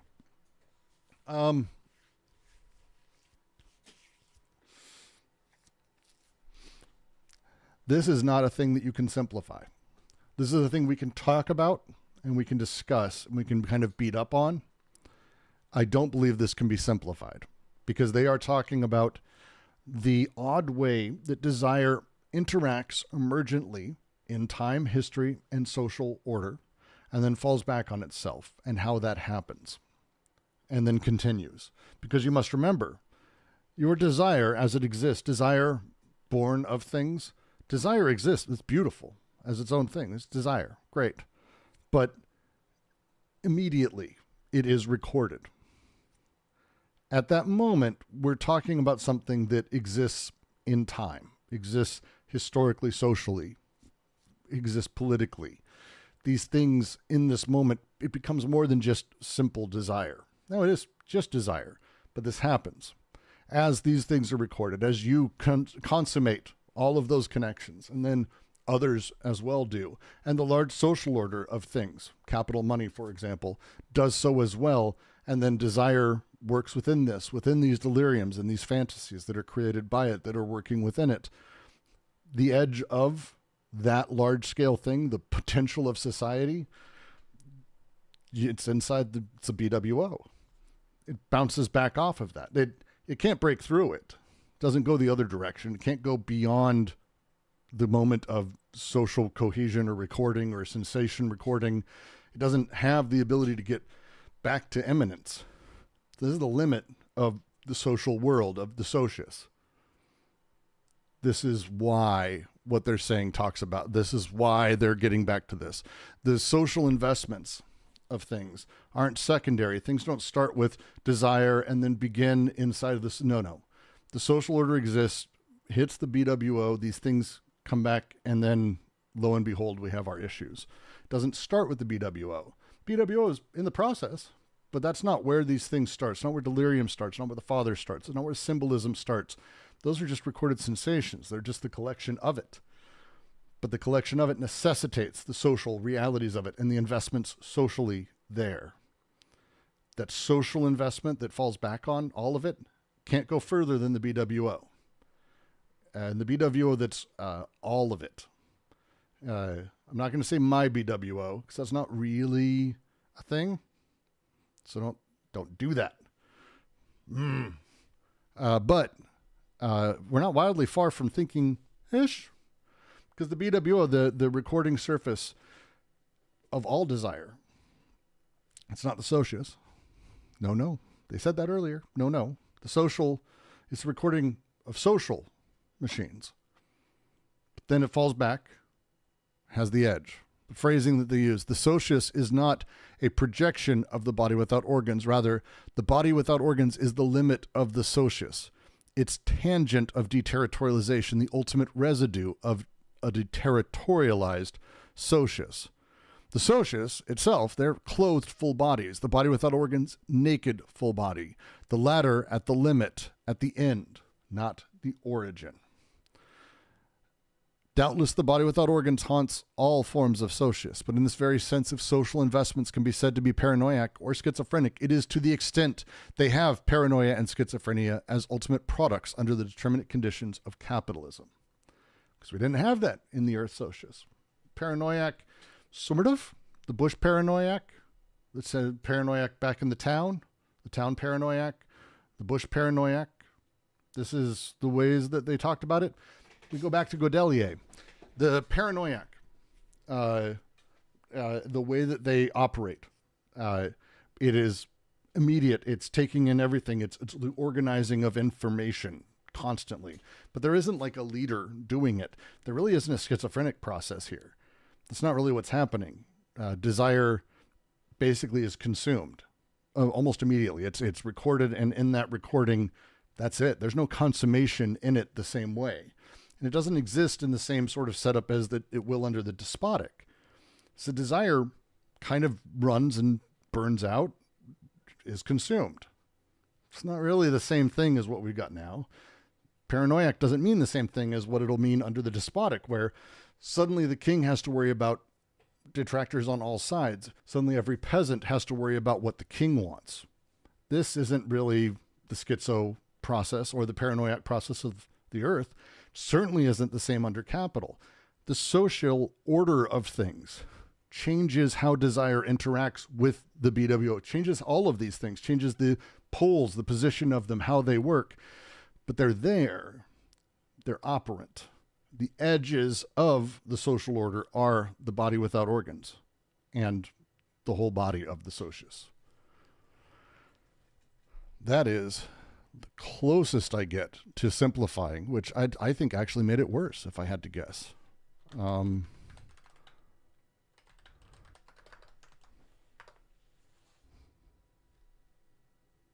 Yeah, I think that may have made it worse. That was not a reference to the egg. We're not at the egg yet. We're touching into it, but we're not at the egg yet. And we'll get there. Don't worry. The egg is another one of those things that makes me kind of lose my shit. We're not quite there yet, but we're not far away either, to be frank. So don't worry about that. Because they're kind of touching into it. The cosmic egg, all that shit. We're going to be getting there. I'm trying to avoid using that language right now.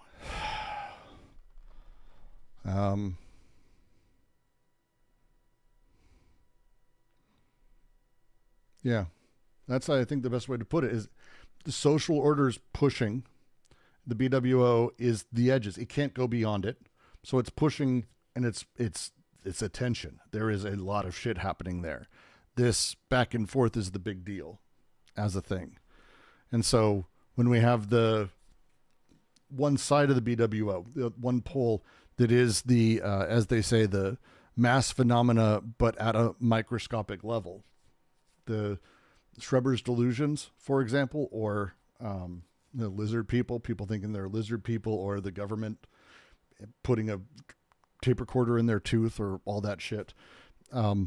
This schizophrenic side is submicroscopic, beyond particular identities, beyond particularities, instead all the pieces, and working very differently.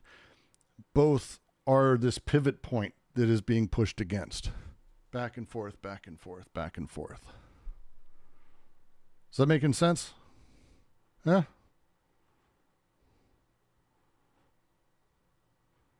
Yeah? Eldoran? 61? Yeah? Huh? JK? I mean, it makes sense to me. But I think... I mean, it's a complicated thing. Yeah. I think one of the ways that this gets difficult, and it's that the book starts with these three syntheses, right? And when we're all introduced, and it looks like it's sort of a linear process of development, and you expect there to be socius at the end, and you're like, oh, you get a product, right? You start with the first synthesis, you get to the second, eventually somehow you get down towards something, right? But that's not how it works. And like, they don't explicitly, other than like parts like this, which are at the end of the fucking book, they don't explicitly say it much. So it becomes difficult to understand, like, well, when we talk about these desiring machines and syntheses, then this weird social production, like, what does it mean? Like, at the beginning of the book, they start with it, but they're just like purely abstract. And eventually we talk about the socials, right? But they don't want to differentiate. It seems like it's the same thing, and the social somehow comes to be, right? And like, the struggle I think that you're also having is then having to like rewind and be like, wait. We need to like separate these things and like talk to them about them, like, you know, in their own terms, right? Because that's what deleuze and guattari ultimately end up doing. It they like, and this is the big thing, right? Desiring production is not social production, right? There is only ever desiring production and social production, but they're not the same thing. Yeah, it's a way to talk about it, and because again, it's really one of the things that I've said really helps in understanding Anti-Oedipus, and really helped me. And it was you, Roger, and Lou were like, you need to just go read fucking Freud. Like, you just have to go read all the shit that they're bitching about, and you have to go really get used to it and insert yourself. And one of the things you see in a lot of Freud and those after, which include actually like Reich and a lot of his hangers on, Klein, for example, for them, they tended to look at me as an individual, Brooks. I am the origin of my issues, and my issues ultimately coalesce with everyone else's to create society at large. They had this sort of individual is the fount of things, and then all of it at large kind of comes together. That's why we need people to be well adjusted, so when they go out in society works well together. And their argument is the opposite. It's that, no, wait, because we know that this is, again, I think a scientific flip that had been happening at the time and still is, but this is their main play, is to say, no, wait, socially, things were happening before I was born, and at the moment I'm born. And in fact, the social order, the aggregate reality of things, the impact of that is felt in me. The BWO is actually where these tendencies play out. This is, the BWO is almost the individualized end result of the social processes that are taking place as part of the material conditions of individual or organism's existence. And that thing that's happening is it's the opposite of everything psychoanalysis has ever said. And so it's a really big flip, and it doesn't land unless you've read like a fuck ton of Freud and Lacan, who are all very focused on like, hey, look, it's about the individual and it's about understanding where you're at, because when you go out in the world, we want to, you are a reflection. You reflect society into yourself, maybe, but you are the fount. You are the thing that starts it. Your parents started it with you. And that's the opposite of the point for them. Instead, society's pushing against the BWO. The BWO is where these tendencies, these molar tendencies, play out. And so that's why they're using the phrasing they are. And I think it works better in French, but I'm not going to go get I don't want to go get the French. But the way they kind of are describing it is that we have, just say, the totality of existence on Earth right now. That's like the socius, right? And the social world at large has general aggregate rules and setups and axiomatics and all those things. And that setup, it doesn't have there's no molecularity. It doesn't give a fuck or understand what a single thing is. This is the nature of statistics, for example. If I say statistically,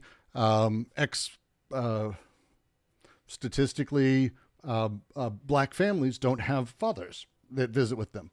I use that quote because I'm a conservative, and the general truth is sort of there statistically. It doesn't give a fuck about the individual real lived experiences or whatever. I've totalized them. The reality of it is that because of our social systems and the general social structures we've placed on people, that it's actually better for people to not go get married. And so you technically do have fathers in that space, but they don't represent a married position, so we don't count them the same.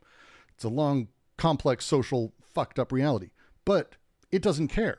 It's got this big social sort of strata, and that's pushing out on everything. All desire, all BWOs, every person, everyone is sort of being pushed on by this. And those things that exist, the BWO, where it hits all the BWO, I don't want to say all the BWOs, but the body without organs is reacting to this by being the individual tendency actualized. It's actualizing some level of that tendency as desires playing with it. And so they're talking about the two sides. We have the grand everything, this aggregate totality of symbolic social representational order that is then basically placing pressure on first the one side, and they talk about the two sides as, how do they phrase it? Sorry. The side on which the mass phenomena and the paranoid investment corresponding to it are organized on a microscopic scale. And they again, the phrasing here is really, really important. When we talk about the white race or being an American or being a dad or being a man, these large things, when they say here, it's being visited on a microscopic scale. The BWO, I am me, I am that. The paranoiac side is this, I am placing and I'm there. And then on the other side is the sub-microscopic scale, molecular phenomena, and their schizophrenic investments are arranged there. This is the pivot. This is the frontier between the aggregate and the molecular. The paranoiac schizophrenia division is made. This is the setup. And it's the pressure from the social that is interacting with this, that's putting pressure inwards, that's creating this. It's not that it's starting with me outwards.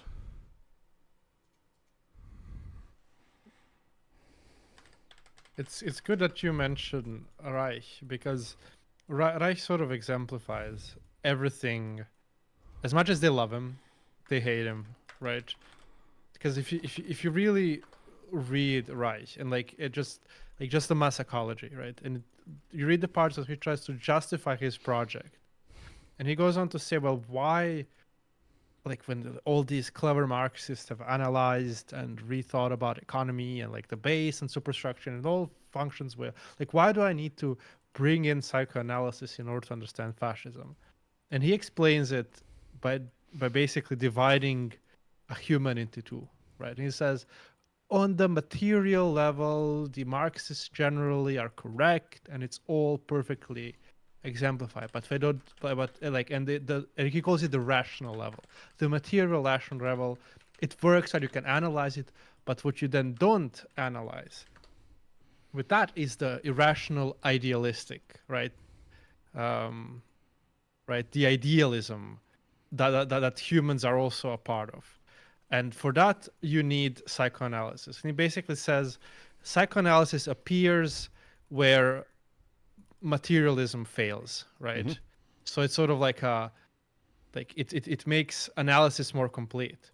And exactly this sort of division between the idealist and the materialist psychoanalysis is what Deleuze and Guattari really have an issue with, because what you ultimately end up doing is you, in order to divide ideal and material, right, you have to have a human, like, as an individual unit that sort of mediates between the two, right? Like my material conditions and my then idealistic fantasies, right? And you can't really get to talk about the mass psychology, which Anti-Oedipus is ultimately like the most my psychology book around, right? Because it only ever talks about mass psychology or group Yep. psychology, right? It doesn't even try to go into the individual one, right? It's not concerned with that. And this traces itself back to Freud, right? Freud would try to look at sort of the biological determinations of human, like the drives, right? But then the rest of the work would be done through fantasies, deliriums, and dream analysis, and so on, right? And he would always have trouble reconciling the two, right? On the one hand, he would try to biologize quite a lot, right? That's when you get the notion of the drives. But then he would also have to have this sort of whole symbolic, phantasmatic apparatus that he would, had to reintroduce as soon as fantasies come into play, or dreams, or the Freudian slips, or whatever, the unconscious itself, right? Because it sort of doesn't work. And Deleuze and Guattari are really trying to avoid this pitfall of having to split human into two by mediation of an individual, right? By the mediation of the ego, and putting this ego at the center between the unconscious and then and the material drives, the unconscious, and the sort of the superstructure of something like superego, which is also unconscious but not in the same way. And that's what that's why you don't get the mention of like a superego in Anti-Oedipus, although it sort of exists for Guattari, but it's in a different way. Well, and then I think when we start, and I think it's worth on the polls when we talk about it, because I'm getting like it's difficult to see the two polarities. Other people are asking, it's like, because it's tough, because it is.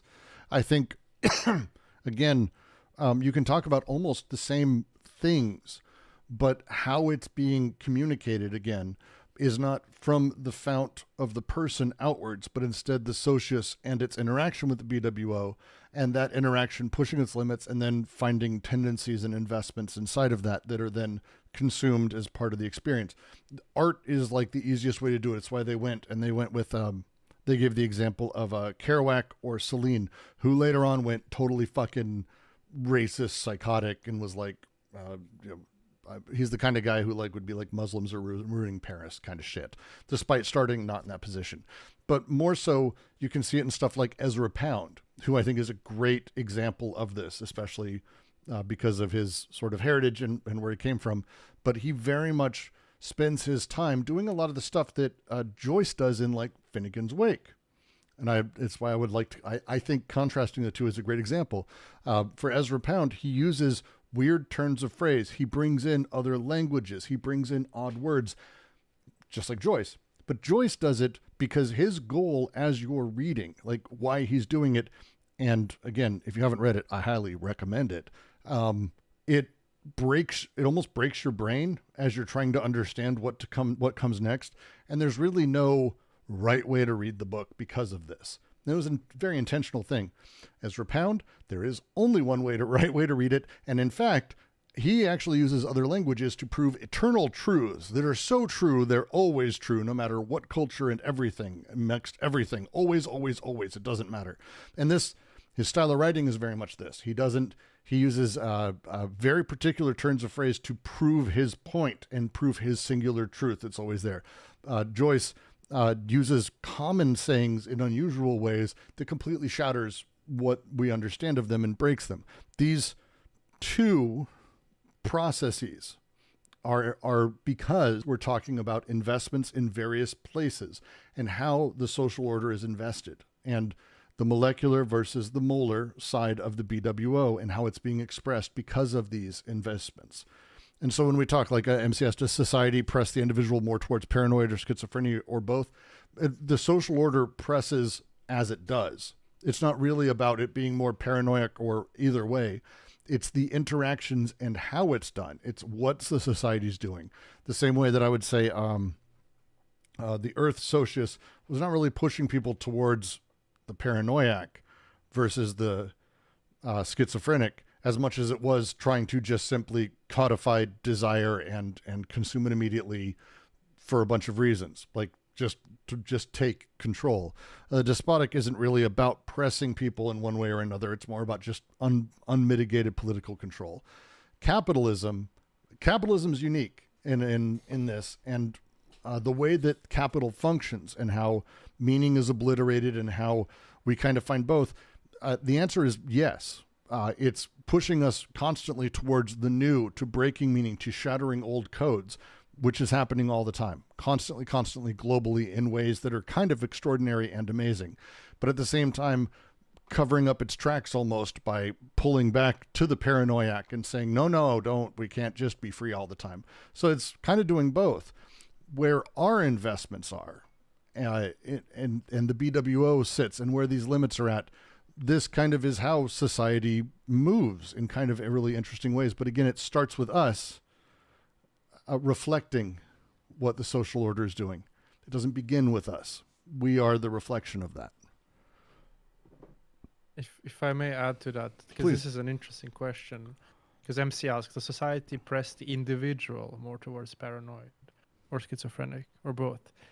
And fair. neither. God damn it. Because you're right. Because it doesn't do anything directly on the individual. Paranoid or schizophrenic, and I'm gonna hate and I'm gonna get all the eye rolls, but I'm gonna get just bear with me while I use this language, and then because I'm trying to simplify it and not use investment, which is a Freudian term and whatever, right? It's sort of what society does is it sort of draws up zones of possibility. It gives you things to do, right?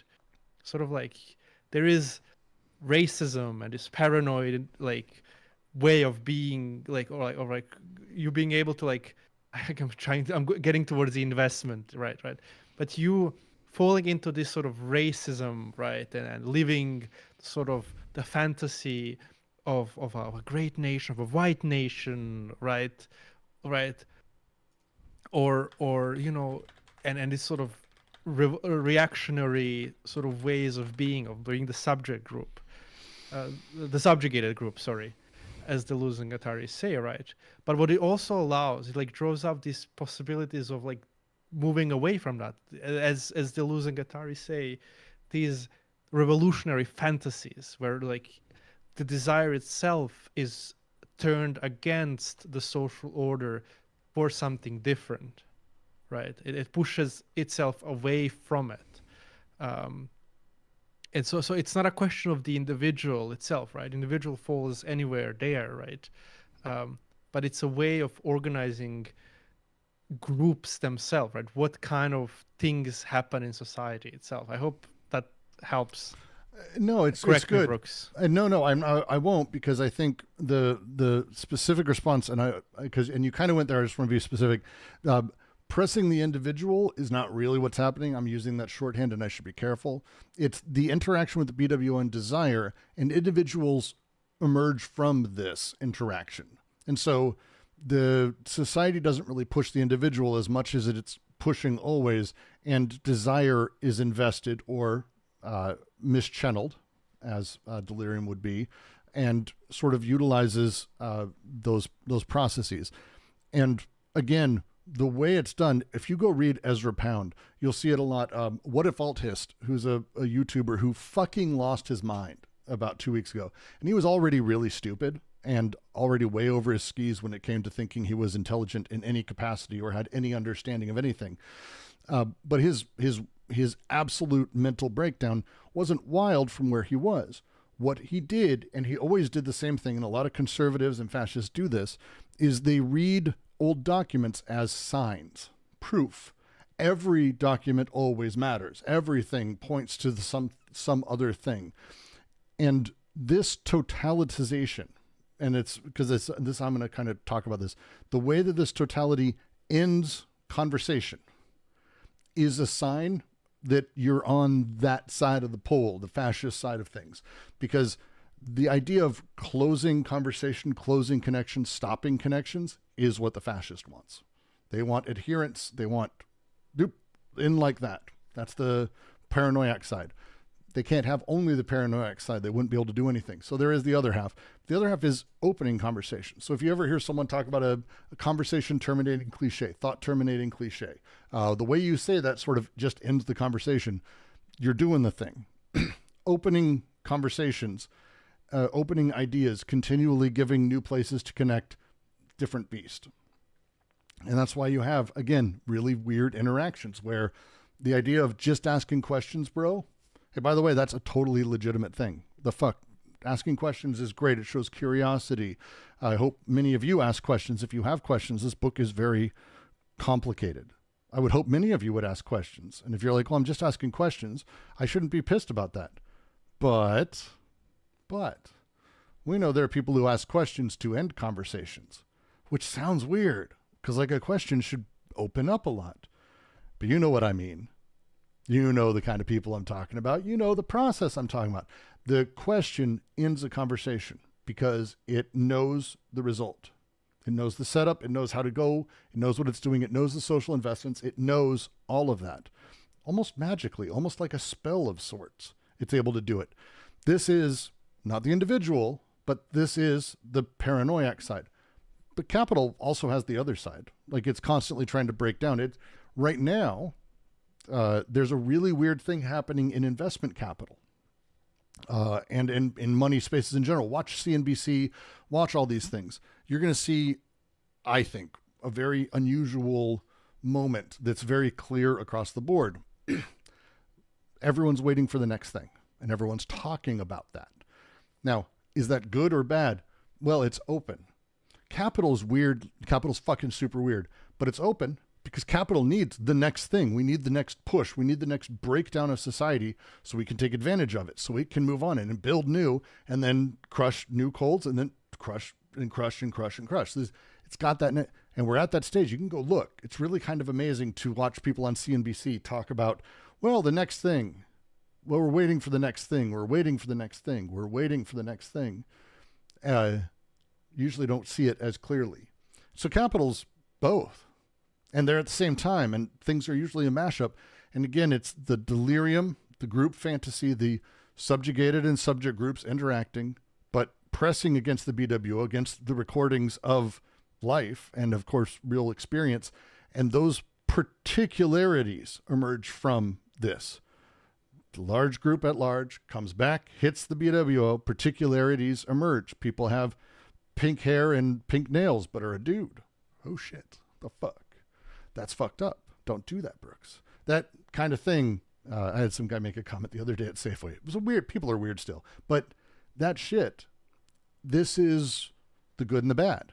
That's why we're kind of eschewing that and talking about instead the paranoiac and the schizophrenic, the molecular and the molar, and the investments that happen in each one. That's the strange thing that capitalism does. It's one of the things that makes it a very unique socius. And that's the thing, because also to add to that, I agree with everything. When we talk about fantasies, we don't mean like daydreaming. That's not what's going on, right? Like when you look at someone like Nick Fuentes, right, or these conservatives who talk about sexuality of women, it's not just about oppressing women per se, right? That's a bad analysis. They don't hate women, right? It's about women are social cash for them.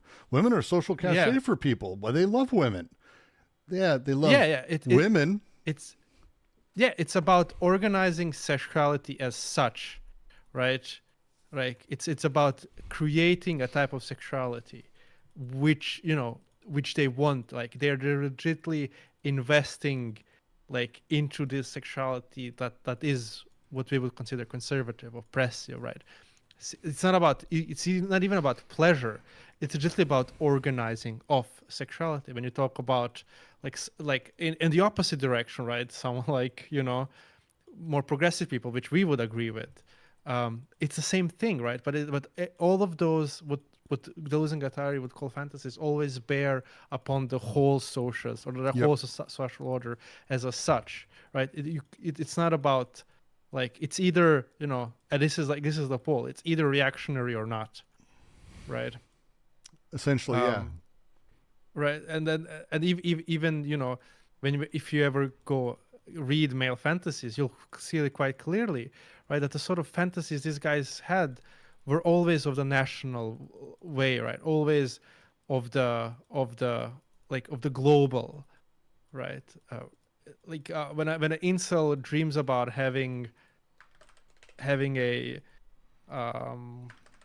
his slave wife, it's not about him fulfilling his sexual fantasies of just being satisfied sexually, right, by this slave wife. It's not about having a slave, but it's about creating the image of sexuality that is, in accordance to the sort of the sexuality that they themselves have invested into, right? In which sexuality has this character itself. So that's why, like, it's not about the individual, right? Even if we go to talk about the individual level, right? One incel, you always reach this sort of organizing of the society as a whole. And this thing exists already before, like an incel sort of attaches himself onto it. Mm-hmm. Like, he doesn't create it, he doesn't fantasize it, right? A good way to say that, like a good analogy to it, and I stole this from Varoufakis, right, who might not even agree with Deleuze and Guattari, is that, like, racism isn't the thing someone has in the mind, right? Racism is already a logic imbued in the borders themselves, right? Yep. It pre-exists, right? Now, specific individual racism is how one relates then to this logic that already underlies nation states as such. But the world was already divided in racist terms, right? The social world, I wasn't born and then the world showed up, right? Which somehow I don't think so. Maybe solipsistically that's really sexy, and all of you exist purely in my experience, and that's kind of fun. I don't know why I would invent half of you, but good on me. No, the social world exists, and the interaction produces a person from the social to the BWO and the individualization of it. And that's the last paragraph of the section I want to get to, because they have the fun graphs, and I want to talk about them, and then we'll probably close out for the day. Welcome, Roger. It's like I said your name 3 times, and you show up. So we're in the last paragraph. We'll talk about the drawings, because they're drawings. Not a thing we usually get to discuss. From the standpoint of a universal clinical theory, paranoia and schizophrenia can be presented as the 2 extreme oscillations of a pendulum oscillating around the position of a socius as a full body and, at the limit, of a body without organs, one of whose sides is occupied by the molar aggregates, the other populated by molecular elements. But one can also present this as a single line along which the different forms of socius, their planes, and their large aggregates are arranged. On each of these planes there is a paranoiac dimension, another that is perverse, a kind of familial position, and a dotted line of escape or schizoid breakthrough. The major line ends at the body without organs, and there it either passes through the wall, opening onto the molecular elements, where it becomes in actual fact what it was from the start, the schizophrenic process, the pure schizophrenic process of deterritorialization. Or it strikes the wall, rebounds off it, and falls back into the mostly miserably arranged territorialities of the modern world as simulacra of the preceding planes, getting caught up in the asylum aggregate of paranoia and schizophrenia as clinical entities in the artificial aggregates or societies established by perversion in the familial aggregate of Oedipal neuroses. These drawings work, I think, really nice. It sucks when someone far away, you have to pay the train ticket. Oh, my Lord, trains.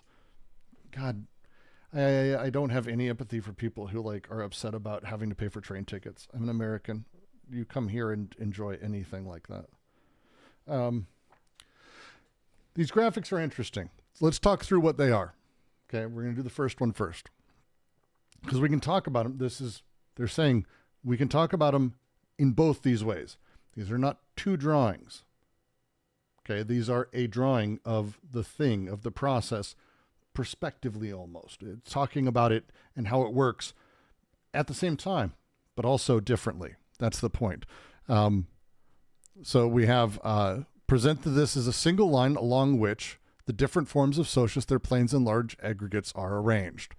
That's here we have the single line, body of the earth, schizophrenic, paranoiac, despotic, body of capital.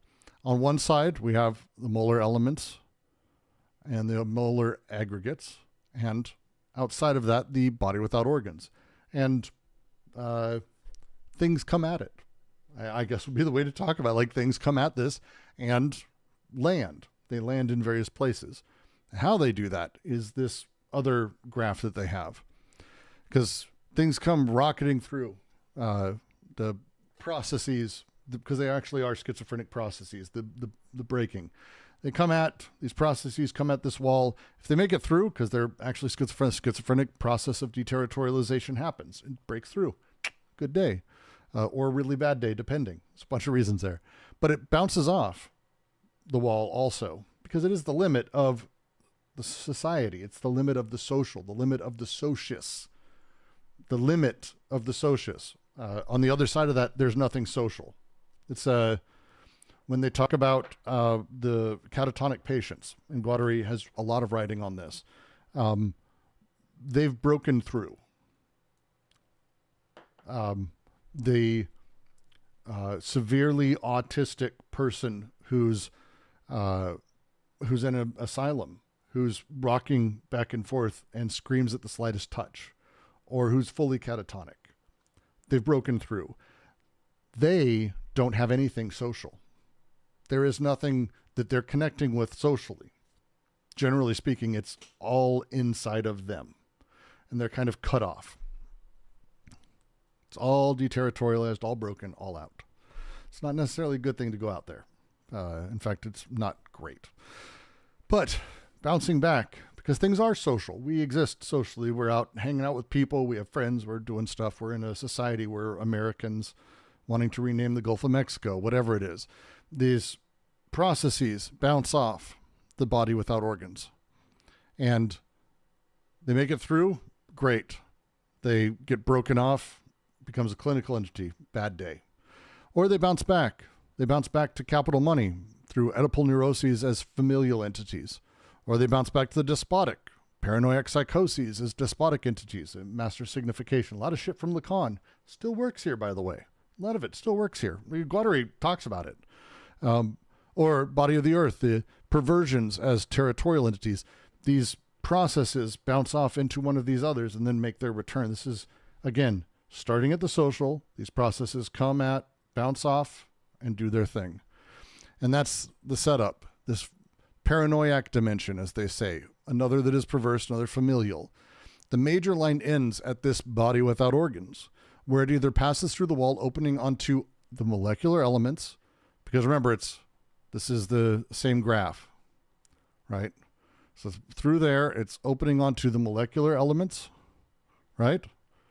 Where it becomes in actual fact what it was from the start, a schizophrenic process, pure schizophrenic process, or it strikes the wall, bouncing off of it, falling back into the miserably arranged territorialities of the modern world as a simulacra of the preceding planes.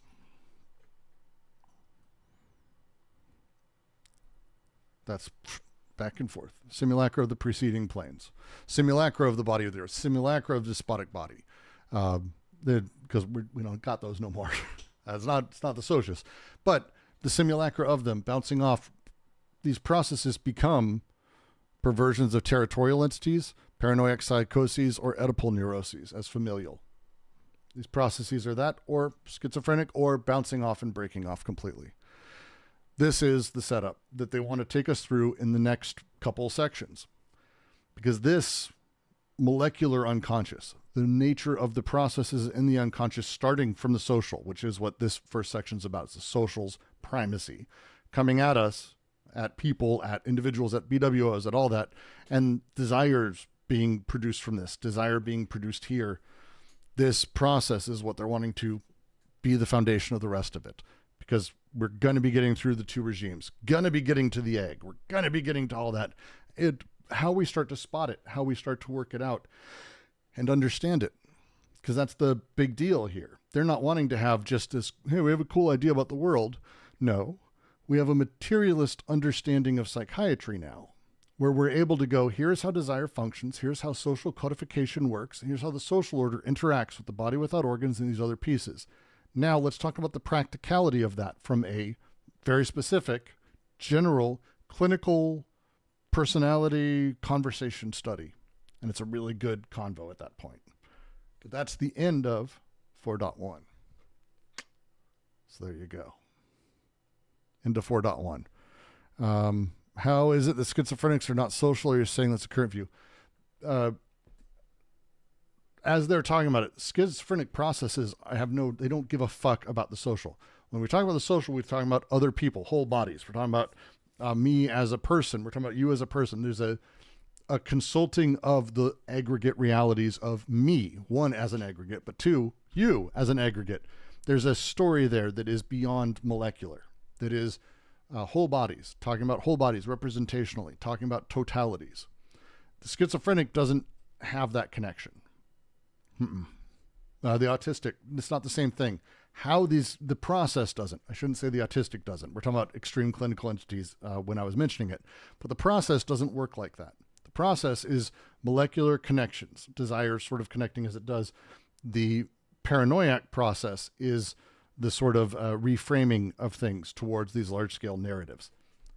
This is the setup. So they've spent a lot of time, and Roger or Eldoran can probably go a little deeper into that because my brain is slowly dying.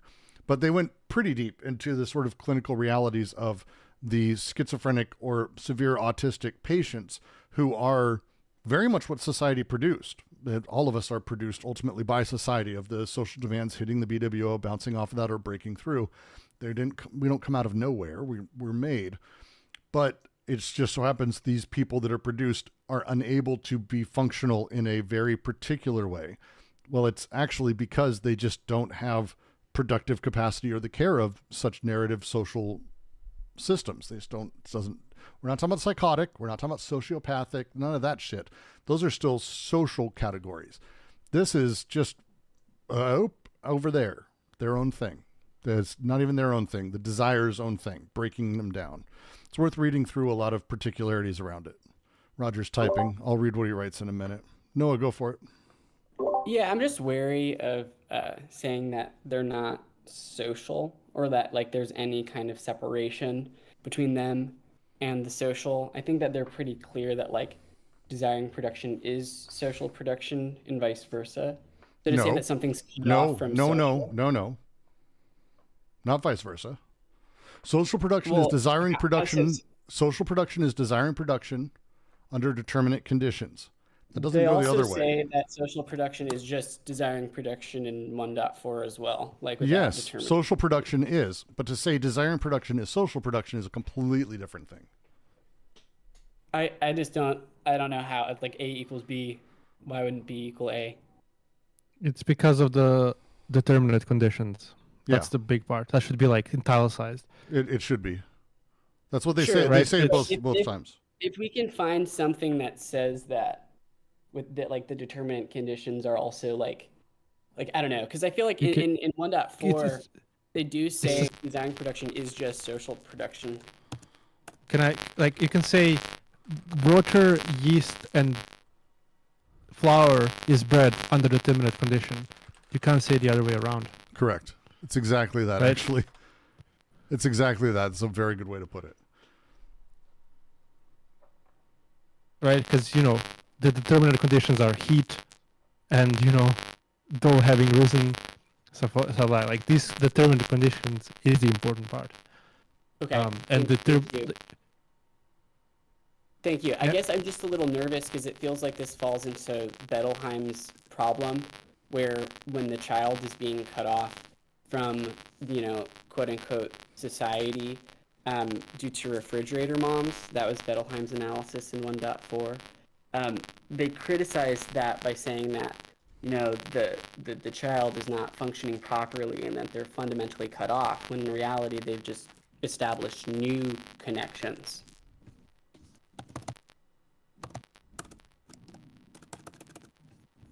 Or is that 1.5? Sorry. I can like find the quote right here. 1.5, the quote goes, It's about little Joey. just read from 1.5. We can say that social production under determinate conditions derives primarily from desire and production, which is to say that homo natura comes first. We must also say more accurately that desire and production is first and foremost social in nature, tends to free itself only at the end, which is to say that homo historia comes first. The body without organs is not an original primordial entity that later projects itself into different sorts of socius, as though it were a raving paranoiac, the chieftain of a primitive horde who was initially responsible for social organization. The social machine, or socius, may be the body of the earth, the despot, or money. It is never a projection, however, of the body without organs. On the contrary, the body without organs is the residuum, the ultimate residuum of a deterritorialized socius. The prime function incumbent upon the socius has always been to codify the flux of desire, to inscribe them, record them, to see to it no flux exists that is not dammed up, channeled, and regulated. When the primitive territorial machine proved inadequate to the task, the despotic machine set up an overcoding. But the capitalist machine, insofar as it was built on the ruins of despotic state, more or less far removed from the time, finds itself in a new situation. It is faced with the task of decoding and deterritorializing flux. Capitalism does not confront this situation from the outside, since it experiences it as the very fabric of its existence, as both primary determinant and fundamental raw material, its form and function, deliberately perpetuating it in all violence, with all powers at its command. Its sovereign production and repression can be achieved no other way. Capitalism was born of the encounter of two sorts of flux: decoded flux of production in the form of money capital, and the decoded flux of labor in the form of the free worker. Hence, unlike previous social machines, the capitalist machine is incapable of providing a code that will apply to the whole social field, etc., etc., etc. It's very different than saying they are the same thing. They're not. Like go ahead. Yeah, go on, sorry. No, please. So a good way to understand this is that it is about, so like this is chapter 2, like the paralogisms is the thing. But like the way I've like helped people understand, I don't know if this is correct, and please correct me, like when you read the first chapter and read all these syntheses, right? Think of them as pure empty operations, right? Like plus and minuses, right? Multiplications. That's what basically they are, right? It's just, it's an abstract operation that they're discussing, right? And the thing is, this abstract operation doesn't give rise to anything.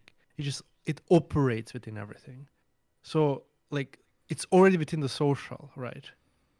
And then, you know, it does its thing and it has its ways of doing, but it also has the desiring production part, right? And that's the difference between inclusive and like sorry, not inclusive, between paralogisms and like the proper use of the synthesis, right? Because, you know, one operates as the sort of the social repressive part, and the other one is this sort of edge case desiring production that is not itself always part of, like, that is sort of is part of the social production, but always operates on the end, right? It's sort of that's how they describe it, at least.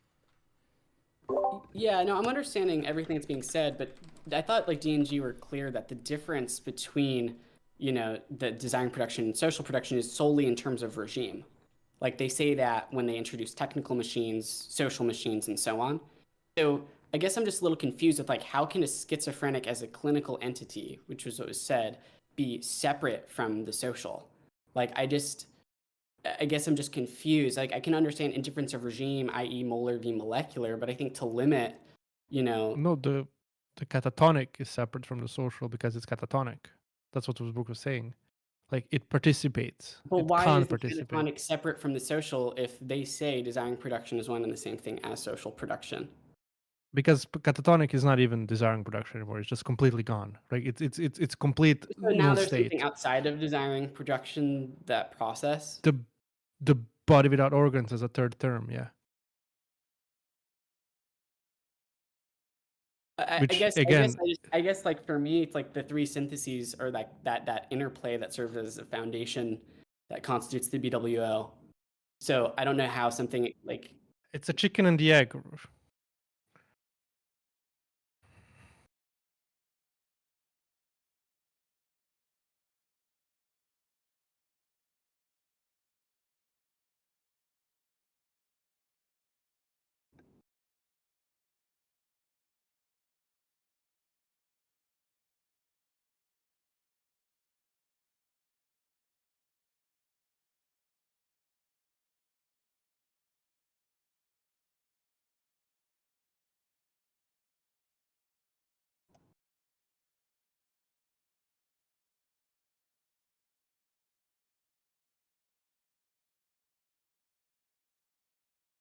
But I guess this is just like a question of the three syntheses. Then I just don't see how something like catatonia exists separate from the desiring production process. Like I think that D&G are very clear that that's produced. So it's not separate from that process. It's not social, but it's the limit. It's like the absolute limit. I guess I don't understand how it cannot be social. Like it seems like for me, everything is part of this desiring production process. I think that's chapter 1.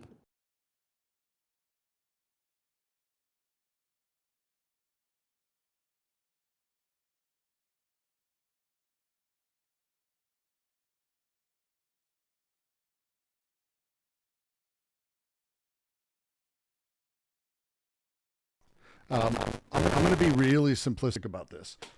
I'm going to oversimplify by a fucking painful margin, and people are going to yell at me. But I do want to move this conversation forward, so I'm going to try a thing. A person who's catatonic, and there's a lot of clinical studies on this. If you've ever been around someone who's this, if you've ever worked with severe cases of autism, like honestly scary. I'm just going to say it's scary. I found it scary. I found it fucking scary. It's a lot to handle emotionally, to just be around. They do not at all grasp your existence. The person, and I'm not depersoning them. I'm going to try to talk about them as an individual, but they wouldn't. The people I've been around, so this was the case, they did not really exist in a way that was responsive to the outside world stimuli. Saying hi, it doesn't get I'm not talking to them like a 7-year-old or a 2-year-old. We're talking about like nothing. They're not there. They're not around. They're not doing a fucking thing. And they don't respond or react to any stimulus. Guattari writes at long lengths, huge lengths, about how his work was about restarting the engine of desire by touching, by holding with blankets, by caressing people, by creating sensory sort of connections. Because he, and I have to go in on this view of it, believed that what had happened is that they've just broken from like outward connections. It feels like that. It feels like that when you're talking to them. There is no response. I am a very big, strong person. People respond. I don't care who you are. If you're trying to ignore me, I've got a fucking 2-year-old and I've got a 7-year-old. I've had kids who tried not to pay attention to me. I know the difference between someone not paying attention to you or someone zoning out or someone simply not fucking there. There's a difference. They're not there. So when we talk about that, is it that they're not there? Yeah, that's a shitty way to talk about it. Better to talk about it would be to say that the masses of stimulus and interactions that are any organism, for them, they're not responding to outward stimuli. It's like one of the core things of catatonia is that there's just no response. Not that they respond and ignore it. That would be a social connection. Ignoring you would be social. As much as I want to, I'm not going to, Noah. But ignoring you would be social. But simply not having the connection at all means that there's nothing. There's no desire and connection, which means there's no secondary effect. That stimulus, that thing, is the weird part. So when we talk about the organism, that's why I prefer to do that. That's why they do the same thing. The organism of a catatonic person, all of their desiring machines are just not connecting outwardly. They're not connecting with the rest of the world. They're particular. They only connect in certain ways. They only do it when the lights are on, or they only respond to the light being turned on, or maybe not even that. Maybe it's music being played. Maybe they move slightly. There's a lot of things. It's weird shit, but that ceasing of connection to everything outside that organism is what we mean, and I believe we mean, and Eldoran can correct me, when we say the disconnection from the social, because the social is other people. And again, it's not ignoring, it's not dismissing, it's not paying attention to, it's simply not connecting. And catatonia is fucking wild, and hardline autism is absolutely terrifying to me. It just is. I'm sorry. Mental illness has always been one of those things that has been, I've worked with people on purpose to try to break it, to understand myself better, because I'm mentally non-normative in a lot of ways. But it's an entire beast, and it's a unique existence. So when we say not social, someone who is, and talk about any of the patients they talk about in this book, talk about people who were in asylums, who now have been foisted on private care facilities, or on family. They don't have that same social interaction. They don't have a care about that. They're not trying to make sense of what you're saying. They're taking what you're saying and putting it into their world, or simply not connecting to you at all. This is the break that they're talking about. Intersecting Lives goes deep into it. Guattari goes super deep into it. Deleuze too. Essays critical and clinical. He goes into this as well. It's a very particular way they're talking about it. And again, schizophrenia ain't really what they're talking about. Schizophrenia, catatonia, which is what Roy just put in the chat. That is what they're talking about. We would much, much more commonly understand it today as non-communicative autism. Really, that's what we would understand catatonia in that direction. And so there's a lot of really interesting shit, but that's what we mean by the lack of social. It's not that they don't exist, or that I don't know they exist, or people don't care about them. That's not it. We're not talking about like some transcendent quality of sociality. We're talking about their desiring machines not connecting. Now, they're connecting in some way. They're breathing. They're some feel temperature. Some don't even do that, by the way. It's like this shit's fucked up. It's a really weird condition, and there's a lot of variations. But that's what we mean by social. They're not connecting and making anything outside of themselves. Is that close enough, Eldoran, Roger? Also just to correct, maybe using the word social was bad from us. Social production. It's they're not part of the social production. Social as such is not a category for Deleuze and Guattari. That's fair. I was oversimplifying. I know. No. It was also my fault as well. Right, and then I have a question for you, Noah. Like, I would ask you simply, well, are they a part of social production? Right, because that would be what I would be interested in. Like, because differing opinions is fine. Like, I could argue. I could argue that they're part of it because if we're decentering individuality, I interacting with them have made them part of the social. It's involuntary. It's not part of them, but we're not even talking about that. I've made them part of the social, and they are, even though they're not connecting and creating any new recordings or stimuli internally. You can make that argument actually pretty well. Can I just try to say something? Please, Rui. Yes. About the catatonic. Hello. It's Rui. You just mentioned me yes. a few moments. Yes. Well, we're trying to say that catatonic don't belong to the social production, but in some way they really do, because they are not outside anything that is social. They were like transported to their asylums, so they passed by you. They produced something on you, like an emotion you maybe disagreed upon, or something like that. If that matters to this discussion. I think it does. I'm sorry if I'm a bit nervous. I think it's fair. I think it's a question of, and this is why I think it's worthwhile discussion, to Eldoran's point too. And I'll let Noah talk in a second. I promise, Noah, I will let you talk. But I think the question is what we mean by, because again, the social isn't part of it. I shouldn't simplify, but what we mean by interacting with social production. Part of this, just to give a little bit of color as well, is because I really, really, really, really fucking hate people who go, well, this means you want to be schizo and we should all be schizo. It's like, no, that's the schizophrenic as clinical entity as they talk about it is not what you think, that it's not doing new things in society and being weird and all that. It's actually the opposite. It's the breakdown of social connections towards that. So it's part of me is also reacting to that as well, but I'll stop. Before we go further, can I say something really short? You can always. I want Noah to answer. Can we let Noah answer? Can we first? let Noah go real quick, Raj?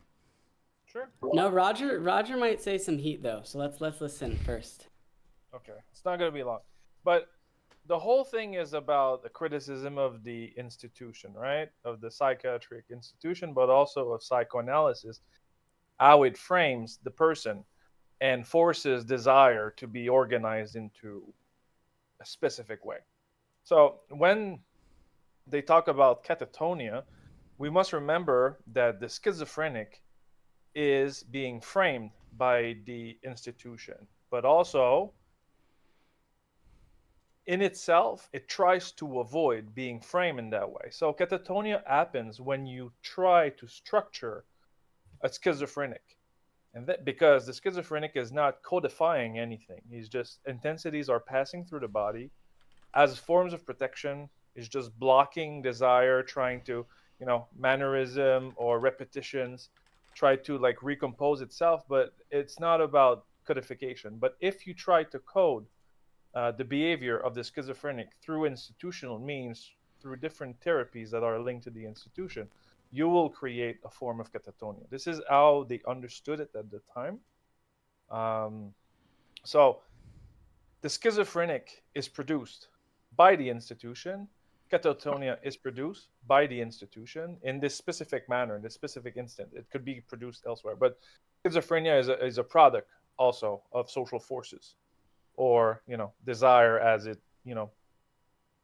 this is true. Escape code or being deterritorialized. So there's all of this, but always remember it's a criticism of the institution. The whole book is that. This is true. Yep, I agree with that.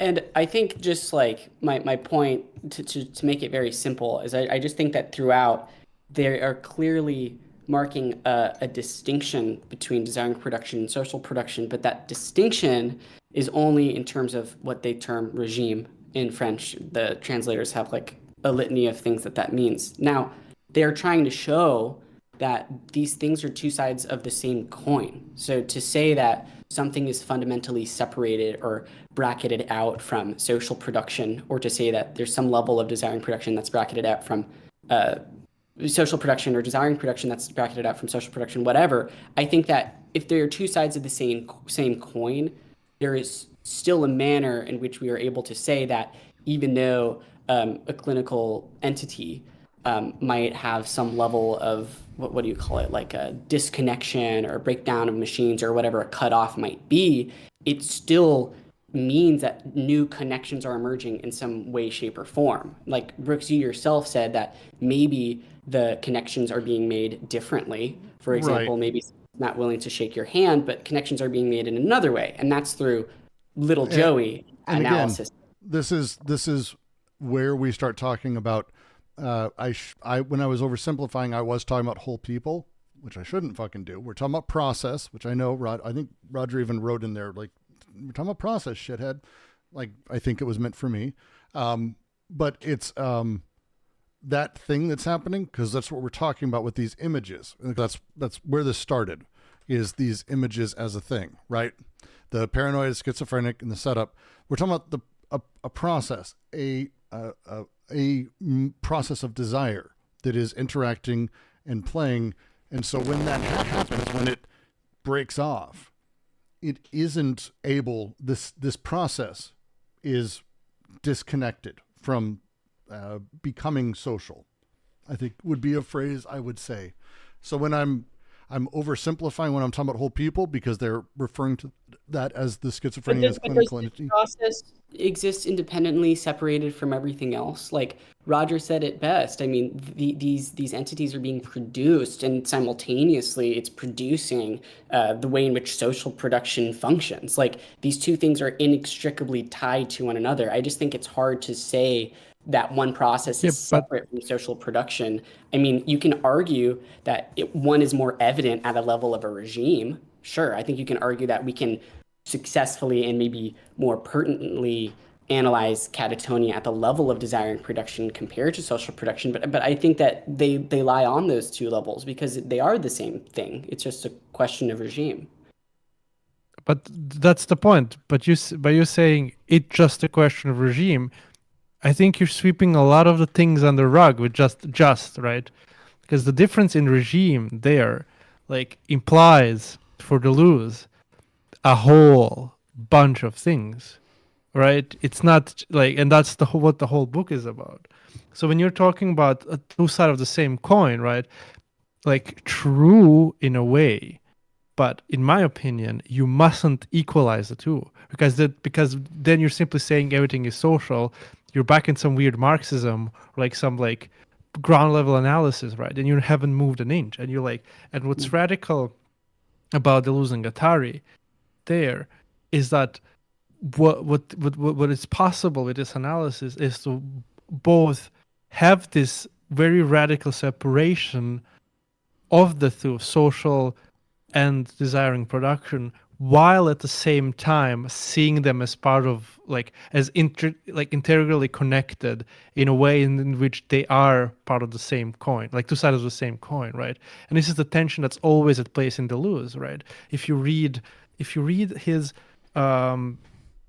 seminars on Anti-Oedipus, right? He's very clear about like what he means when he talks like this is what he calls his, because for him, like, what he liked about Spinoza is this idea that, like, there exists, like, I think he talks about directly about conatus, right? About the notion of like, or like the notion of the sums, like everything is sort of integrated and everything sort of breeds. But there is always a state, and this is Spinoza, always a state, like at a state institution, which has to repress everything in order to keep it in its borders. And the interplay between this sort of like free connecting, like desiring conatus sort of thing, like living immanent sort of metaphysics, and also the politics of like state repression, is what he tries to really think, right? Because what would be easy is to sort of have two separate things, right? One is the state, the other is just like your nature, right? And then one oppresses the other, done, right? What would be also easy is to completely like flatten it and say everything is nature, which like some bad Spinozians do, right? And then you get nothing. You can't understand repression at all, right? What's difficult, and this is what Deleuze wants, is to understand the nature of the immanence of desire or whatever, right, of the substance itself, while at the same time understanding the nature of repression that is repressive onto this this immanent metaphysics, while at the same time being emanated from it, right?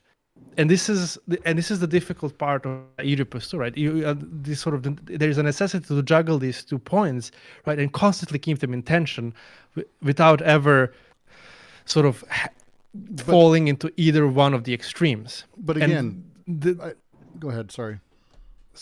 And there we get to this problem of the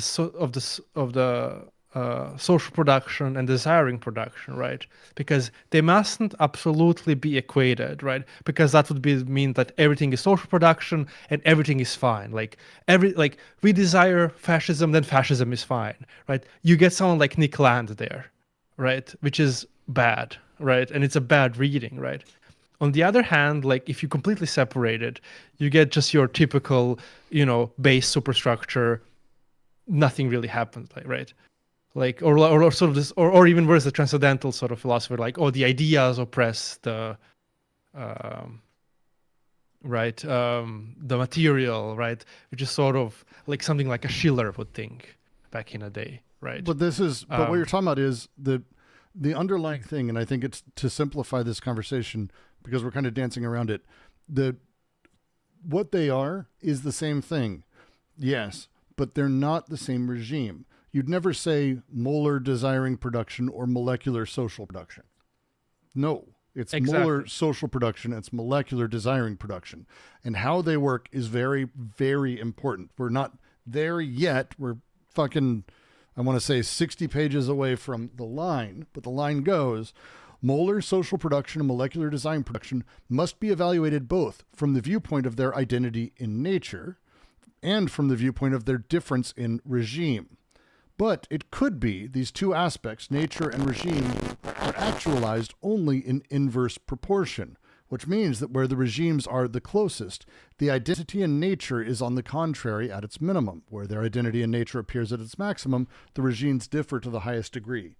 They are counter to each other in how they sort of are able to be talked of and set up. That they are the same thing, effectively, the same way that like I am molecules, but to talk of me in terms of my molecules would be weird because like that molecule that's right here, this one, like who gives a fuck about, no one cares. I don't give a fuck about that. I care if it's a cancer molecule, cancer cell. Like there's a lot of things that in aggregate met, but again, we're talking about aggregate versus molecular. We're talking about molar versus molecular. We're talking about the 2 regimes. And the thing that they do in this book that I think is, to Eldron's point, that makes it, to me, groundbreaking is, and I think you're doing it right in the sense of not breaking them apart, because we don't want to do that. We're not going to sit here and individualize and say desire and social are not the same thing. They're 2 different things, and here's how one works, and you're right in doing that.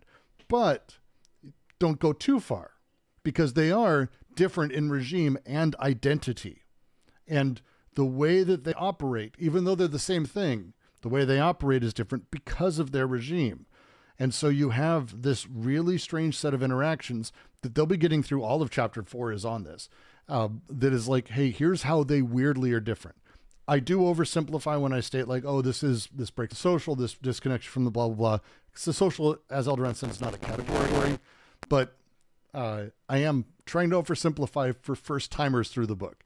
So when we're talking about second, third, or fourth timers through the book, yeah, I would say it differently. I would say like, this is about understanding that when you're looking at Brooks, me, like as a person, or you look at, as an example, the Quarantine Collective, or you look at a YouTube, or you look at a Hassan's audience, these totalities of things, they are both the aggregate and the molecular. And how those elements work and what they do is not the same thing, which is why I still love Eldron's example, which I will go back to, which is Deleuze's example, that is Marx's example, which is the flour and the bread.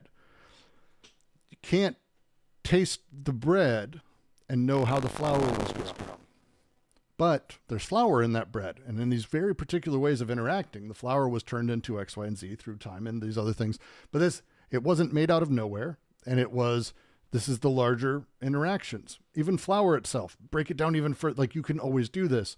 But at some point, you've got the molecular interactions that are hyper individualized and molecular and multiplicity out to like partial objects where it's not even sensible, really, all the way to humanity, life, earth, all this shit. So we have these range. It's all the same stuff. It's a Spinoza's God.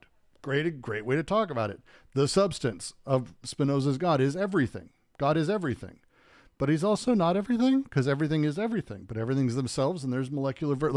this is where that stuff comes in, and it's having to hold two ideas in your head at the same time, almost, is how I describe it. Thank you. I think that this is perfect. I think, I mean, a lot of this is clicking more and more. I think both of you know where I'm at in the reading, like 1.5. So I'm still making my way. I haven't really fully hit like a lot of the social stuff with the family and whatnot yet. But I think that this makes a lot more sense, because at least in chapter 1, they isolate a difference in regime, and they explain what the differences are, but they don't like do a full deep dive. So maybe I'm kind of just like conflating the two a little bit right now. But I think I like what you're saying. It's like it's two sides of the same coin, but each side, it has all its own shit going on. You know what I mean? Like, that's what it is. And always like the question is like, well, what's the similarities, right? Because it's not explicitly made. Well, it's a synthesis, right? But they're used differently, right? Because like Brooks talks about like, molar and the molecular, right? And that's true, right? But those are the differences, right? And the similarities are, and this is always for Deleuze the case. If you go back to difference and repetition, he's talking about the synthesis. What's the differences between representation and the synthesis of time? Well, one is active, the other one is passive, right? The active synthesis then contributes to representation, the passive synthesis, and then eventually, the pure time is the one that destroys representation, right? But that's always the case for Deleuze. And this is why he has this that's why it's transcendental empiricism. It's Kant, right? It's like, what did Kant use for his, right? Transcendental deduction. Well, it's the synthesis, the three syntheses in the first edition of Critique of Pure Reason. Well, this is the same here. Like, Deleuze is using syntheses, right? And he's explaining both regimes of them, right? But he's saying, when we look at the molar, when we look at purely at the social production, right, we are only looking at illegitimate uses, right?